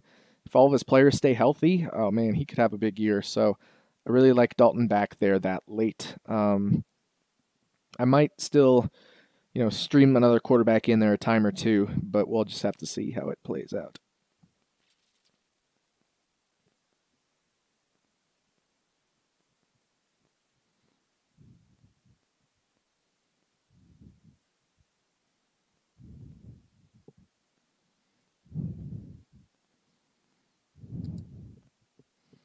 Now we're just got the waiting game a little bit. Just waiting a little bit.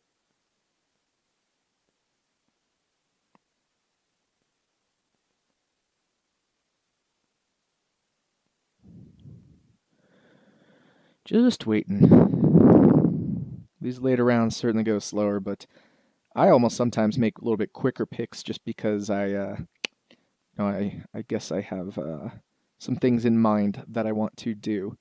So, for example, I knew I was getting Andy Dalton at that 15:02 if he fell to me.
You are up next. All right, I'm up next here in the FFPC. Sorry, I was checking a couple things out there. Yeah, I think this point, Now you are on the clock. this might be the point I pivot over to my second tight end. I think Obviously, there's some good things to be said for Antonio Gates, O.J. Howard, but Safarian Jenkins, of course, should get a decent amount of work. And so I kind of like that play. Maybe I could go another running back here. I do have, let's see, how many running backs do I have? 1, 2, 3, 4, 5 running backs so far. Could never get enough running backs, obviously. But I think there's some other things we can do here. So, you know what? I think I might just go running back anyway. I think I just might go running back anyway. Anyway.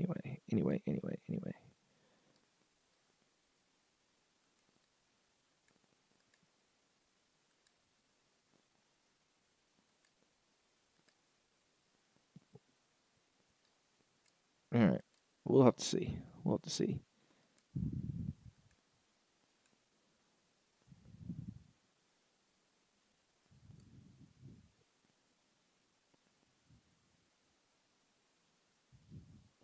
Obviously, Carlos Hyde has not been able to stay healthy in his whole career. Joe Williams, of course, going IR means Breda is the backup there, so I like Breda as a pick in case Carlos Hyde continues his injury history. So I'm on the clock here in the FFPC. And check out the wide receivers that have not gone here. So there's Woods, Ross, but I'm going to get my guy Marquise Lee as my 7th wide receiver. I like Marquise Lee a lot, and I think he's going to be he's an underrated play there, and that's probably the only other wide receiver I'm going to grab the rest of this draft. I'm probably going to head back to the running back position here in a minute.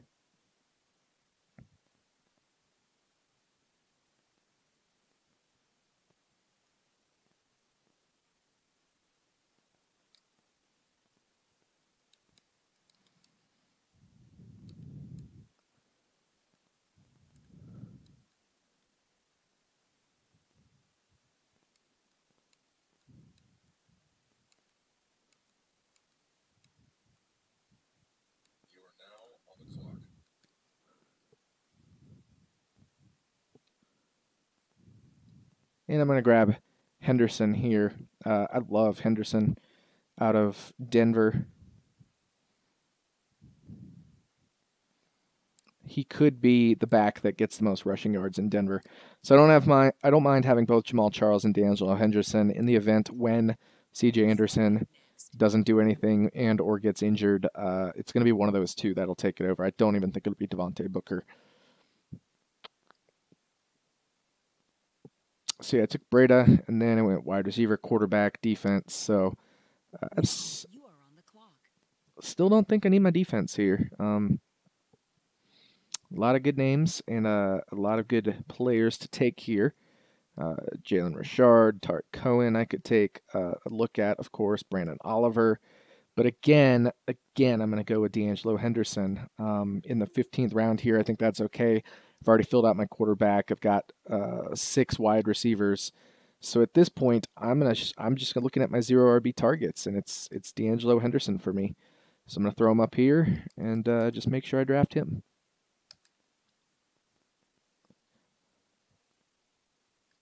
Probably a bit of a reach, but at this point, I kind of just want to get my guys, you know?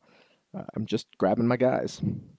So interesting, we saw the first 2 defenses go here in the 15th round of the FFPC.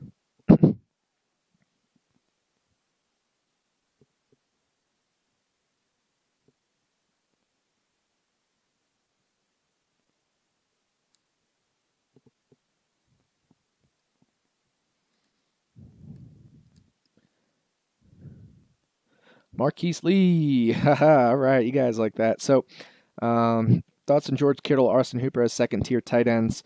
I don't mind either. I mean, obviously they're both the number 1 on their team. I just don't know if any of them are going to be elite. Does Will Tye worry me? Nah, he doesn't really worry me. But you know, I think he's if the Giants liked Will, if they really liked Will Tye, they would have kept him over Jarrell Adams, I think it was. So, I'm not too worried about Will Tye. Probably 2 games, and then he ends up doing nothing. So, because ASJ comes back.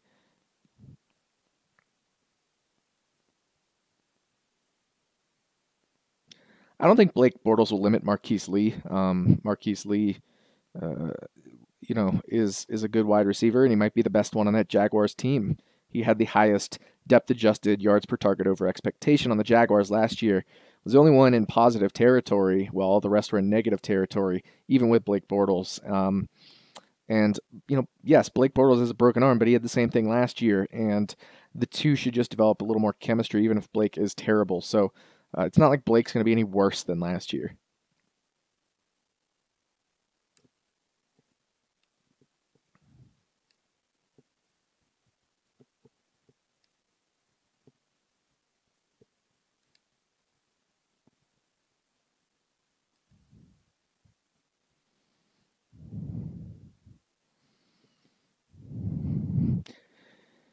Definitely a lot of correlation between my rosters, but I'm getting my guys, I've got Matt Forte in both. I've got Kamara in both. I've got Marlon Mack in both. D'Angelo Henderson in both. So hopefully these guys hit and I have a chance to win a couple big paydays here. Obviously, I'm banking on Jordan Reed being healthy, so there's always that concern. But I think there's ways to deal with that with tight end streaming. Unfortunately, it wastes a pick early if he gets injured because could have taken a wide receiver there or another elite back. But it's just I want one of those elite tight ends because it gives you such an advantage at the position if they stay healthy. I was really wanted Ertz here in this tight end premium. Didn't fall far enough. That was a sharp pick by whoever picked Ertz there. So that was right here. Sean McCoy, Todd Gurley, Jimmy Graham, Zach Ertz. So they clearly had a strategy of running back and tight end heavy with only Kelvin Benjamin. So very interesting strategy there.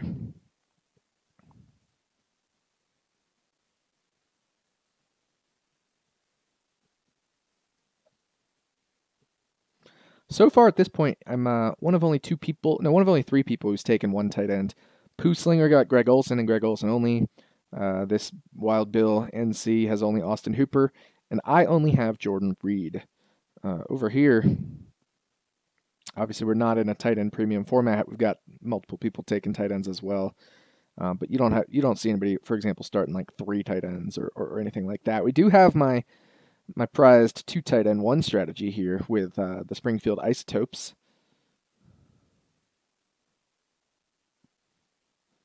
But it's going to be tough because, either in your flex, you're either starting, this is a start 3 wide receiver format. So AJ Green, Chris Hogan, and Marvin Jones. So your flex is either going to be a running back who, needs an injury to really pop, a second tight end, or Kendall Wright. So, or Marquise Goodwin. That's your flex there. So that's why I like this wide receiver heavy strategy early, because you're guaranteed to fill your flex with either Randall Cobb, Eric Decker, Kenny Britt basically every week. I am. So I like that strategy of taking wide receivers. Yes, my second running back position is going to be tough to fill most weeks, but running backs do emerge throughout the season, and that's what makes wide receiver heavy early, running back late such an appealing strategy in these PPR formats.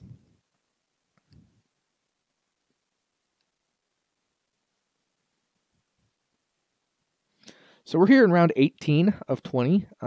This is the point where I can actually start to think about, taking a defense or a kicker, things like that. I certainly have some defenses in mind that I like. Don't want to say them right now, obviously, but I have some defenses in mind that I like.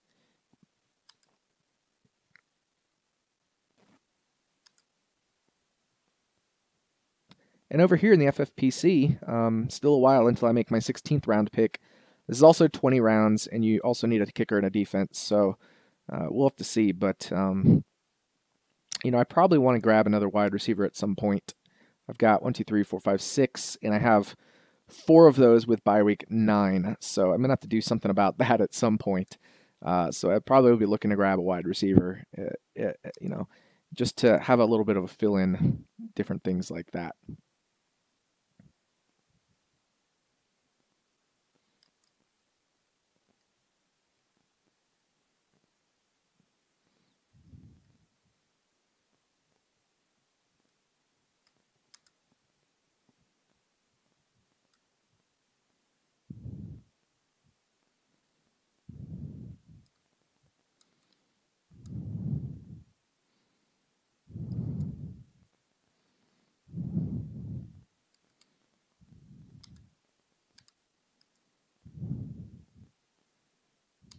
go check out the chat.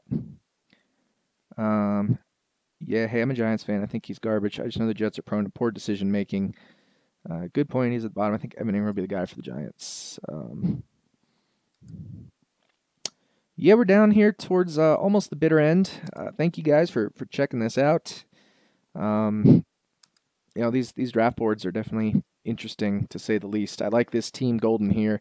David Johnson, and then Demarius at the 3.12. Remember, it's third round reversal. 312. You got Crabtree, Tate, Crowder. So not the wide receivers I would have chosen, but certainly wide receiver heavy makes sense. And then Snead, who will come back after 3 games. That's a decent roster there. Cousins and Ebron, certainly a solid team by Team Golden there.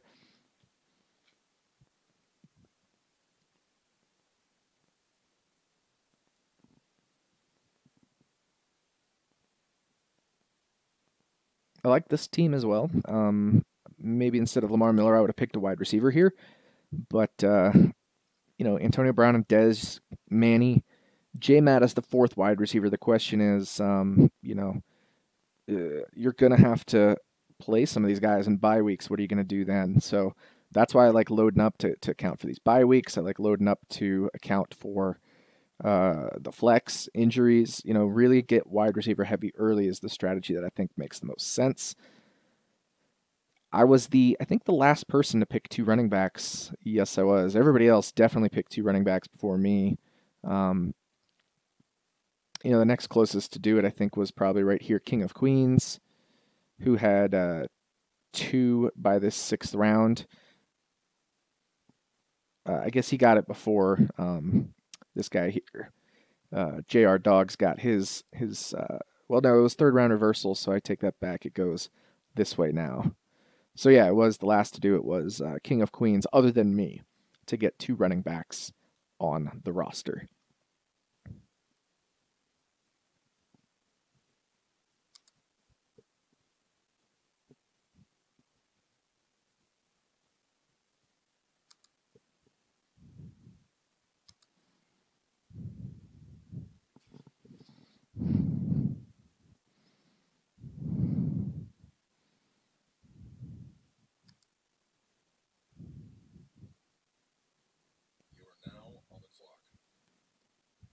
Just checking something. It's kind of tempting as well.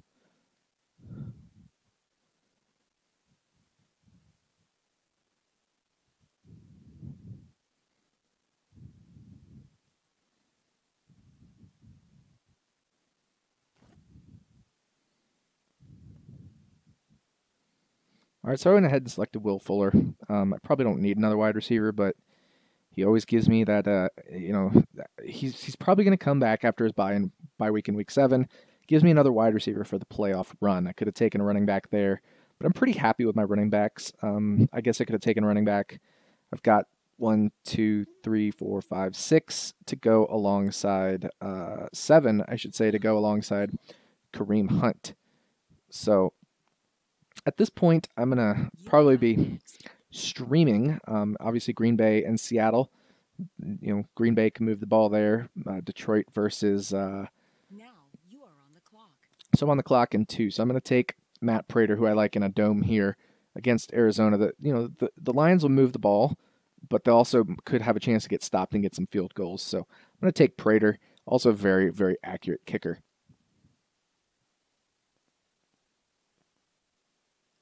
And then down here, I will look to grab my tight end.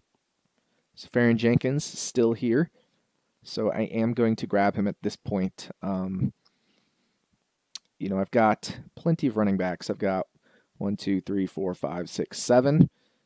I could grab another running back. We could see who's here. Brandon Oliver, certainly a guy I could take. Charles Sims, I think, is getting overlooked in this offense.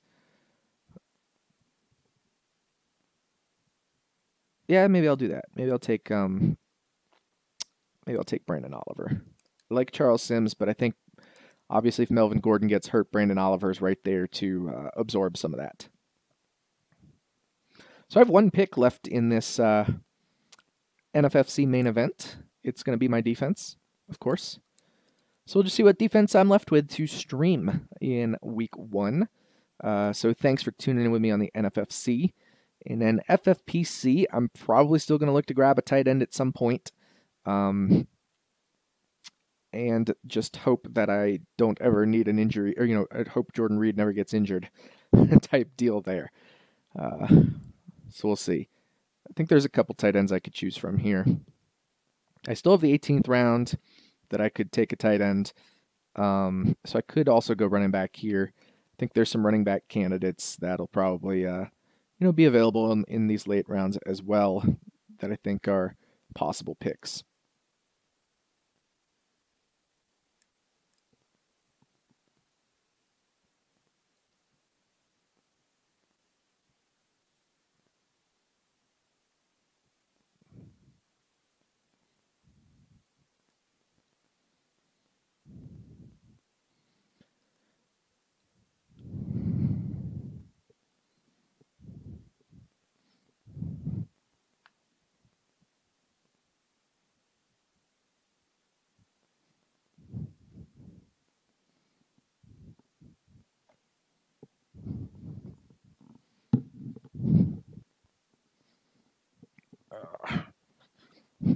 Trying to figure out where I set my cell phone. There it is.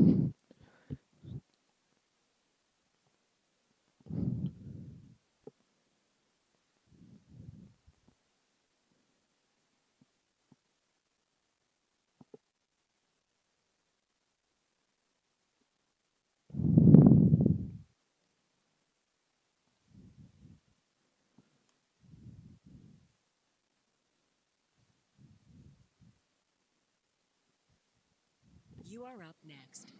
All right, so we just watched O.J. Howard and David Njoku go. Dwayne Allen. So some tight ends have been moving. Gostowski. I still think I am gonna maybe take a shot at Charles Sims. They obviously dumped McNichols. Charles Sims will get some receiving work in Tampa Bay. Decent offense. I don't know if I like that. Maybe I'll take a tight end here.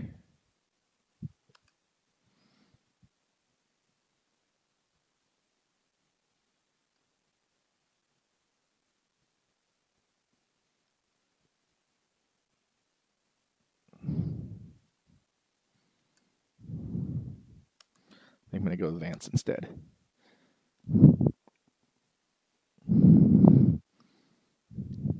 Took Vance. I think he's got bigger upside than Charles Sims with the very next pick. Interesting. But I like Vance's upside.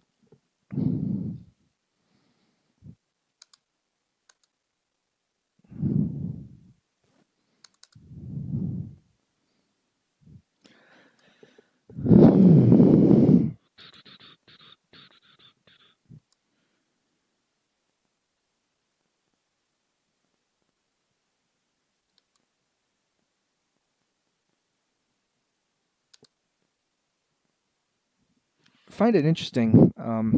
Everybody else looks like they're going to stream quarterbacks. Not many have been taken since I took Andy Dalton. I don't know if any other than Carson Wentz was taken after the 15th round. Jay Cutler was taken. But it doesn't look like many other quarterbacks went. So, I've got Andy Dalton here. Excuse me, Andy Dalton there. Then Carson Wentz went. And then, as I mentioned, Jay Cutler went here. Somewhere further down in the 18th round. But that's been it as far as the quarterback position. So certainly quarterback will be streamable in this league at times if I need to. Sam Bradford just went. I like that because week 1, very good matchup with New Orleans. This is where people just take their flyers.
All right, I'm going to check this Week 9 schedule. Who has a good matchup in Week 9 that I think we can exploit? A wide receiver that we can exploit in Week 9. Because of that bye issue I have going on there. So we've got Jacksonville, Cincinnati against Jacksonville. That's tough. Jacksonville was actually a pretty good defense last year, so I'm not sure I want to grab a guy like LaFell or Tyler Boyd. There's what games have the potential to shoot out? Maybe Atlanta, Carolina. Do I grab somebody? I don't know if he's still available, a Sanu or Taylor Gabriel. Do I grab somebody like from Arizona, J.J. Nelson in this game against San Francisco? Green Bay against Detroit. I don't think there's a fourth wide receiver that's viable there. Miami, I guess we just saw Kenny Stills go. Definitely a tough defense, Denver there. Seattle versus Washington, maybe a guy like Paul Richardson for Week 9, I think is certainly a candidate for me to take. Yeah, a few names I could pick from if they're available.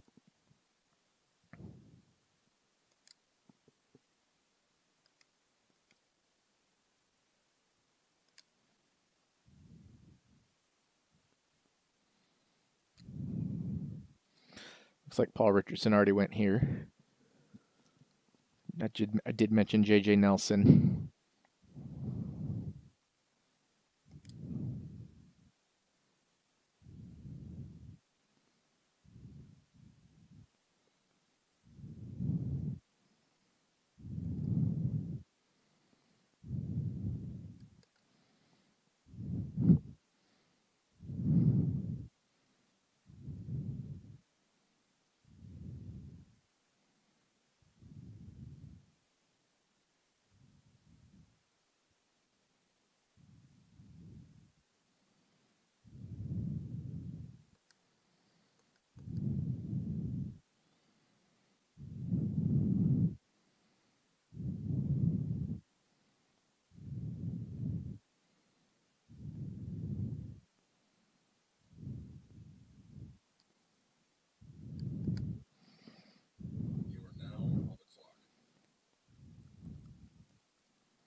All right, Cincinnati defense is the one I've been eyeing. So the thing is, Cincinnati gets Joe Flacco, the back injured Joe Flacco. We had our Dr. Jeff Budoff right about Week 1. They've also had some offensive line problems. Cincinnati was a good defense last year. I know they're without Pac-Man or whatever the heck his name is for Week 1, but I don't really care about that. So, that's it. It'll be an interesting season, and that's my team. I have, kind of to round it out, I have 1, 2, 3, 4, 5, 6, 7. I actually did end up getting Will Fuller as my 8th wide receiver here for playoff stuff. I've got 1, 2, 3, 4, 5, 6, 7 running backs to go along with Kareem Hunt, so 8. I only have Jordan Reed as my tight end. Obviously, I'm hoping he stays healthy for most of those weeks and that I can play the waiver wire game a little bit on tight end if I need to. And I've got, like I said, plenty of good wide receivers. Got Andy Dalton as my quarterback. Got a kicker and a defense, so that'll kind of round it out there. Let me know what you think of my NFFC team in the comments. Just curious what you guys think. And then we're getting towards the end here in the FFPC as well. We just watched Jermaine Kearse go. Somebody did draft Cam Meredith. I'm not sure why, but I wonder if that was a timeout or something. But yeah.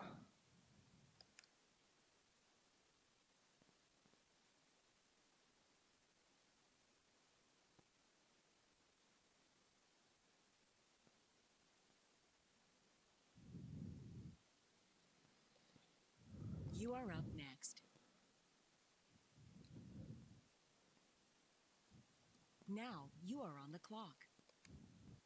All right, I'm on the clock. So we just watched TJ Yeldon, Gerald Everett go. I'm going to grab a guy I think can help in Week 9,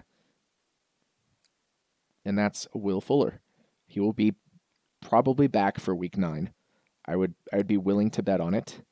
If not, we can drop him and we can pick someone up for week 9. But I really like Will Fuller. The matchup is pretty good. He won't be facing Vontae Davis. It'll probably be Hopkins, so Fuller should be freed up in week 9.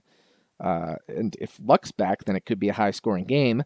And we could, or at least Houston will have to throw to keep up. So I like Will Fuller as my week 9 fill-in pick here on this FFPC side of things. So he is my 7th wide receiver there. Gives me a 2nd wide receiver that week that won't be on a bye. So my wide receiver core that week will probably be Will Fuller in week 9 and Manny Sanders. Manny Sanders, what team does he end up facing? Denver versus Philadelphia. So not a bad matchup there as well. So I think I'm covered for week 9. I will obviously be flexing either a tight end or a running back, something like that. And I have 2 picks left in this FFPC main event draft. So we got round 19 and round 20, and that's where I'll be taking my kicker and my defense. So I have to set a full team. I can't not draft those, so that'll do it there. But I'm going to close out of this NFFC one. That way I can full screen the FFPC one for me, make it a little bit easier on me so I can see all this stuff without having to scroll up and down.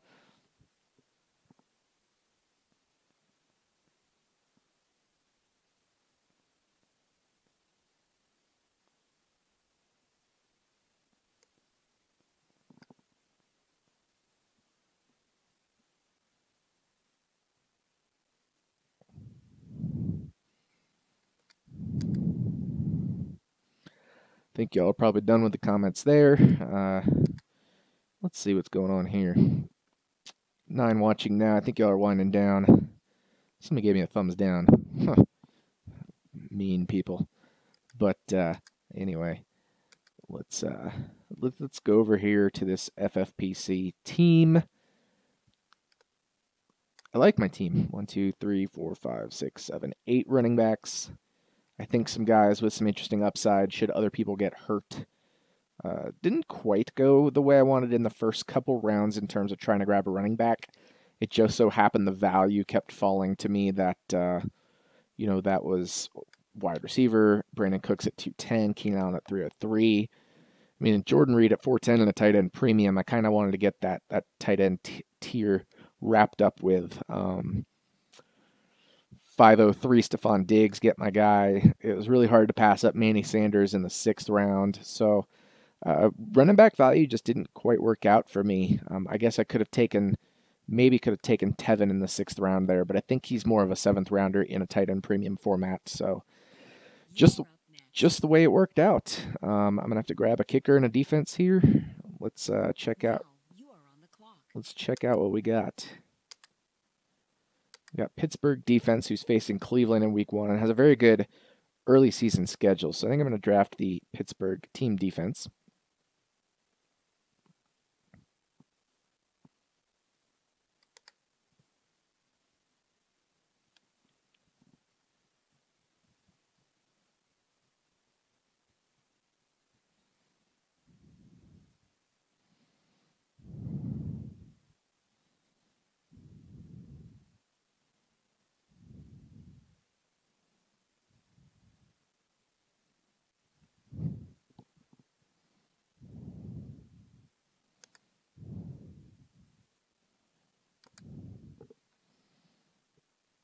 And then we got a kicker, and that'll wrap up my drafts. So thanks for tuning in, guys. I'll probably end up signing off here so I can go eat some dinner. So really appreciate y'all coming on here to hang out, watch, check out these couple high-stakes drafts. Really appreciate it, and good luck, everybody, this season in fantasy football.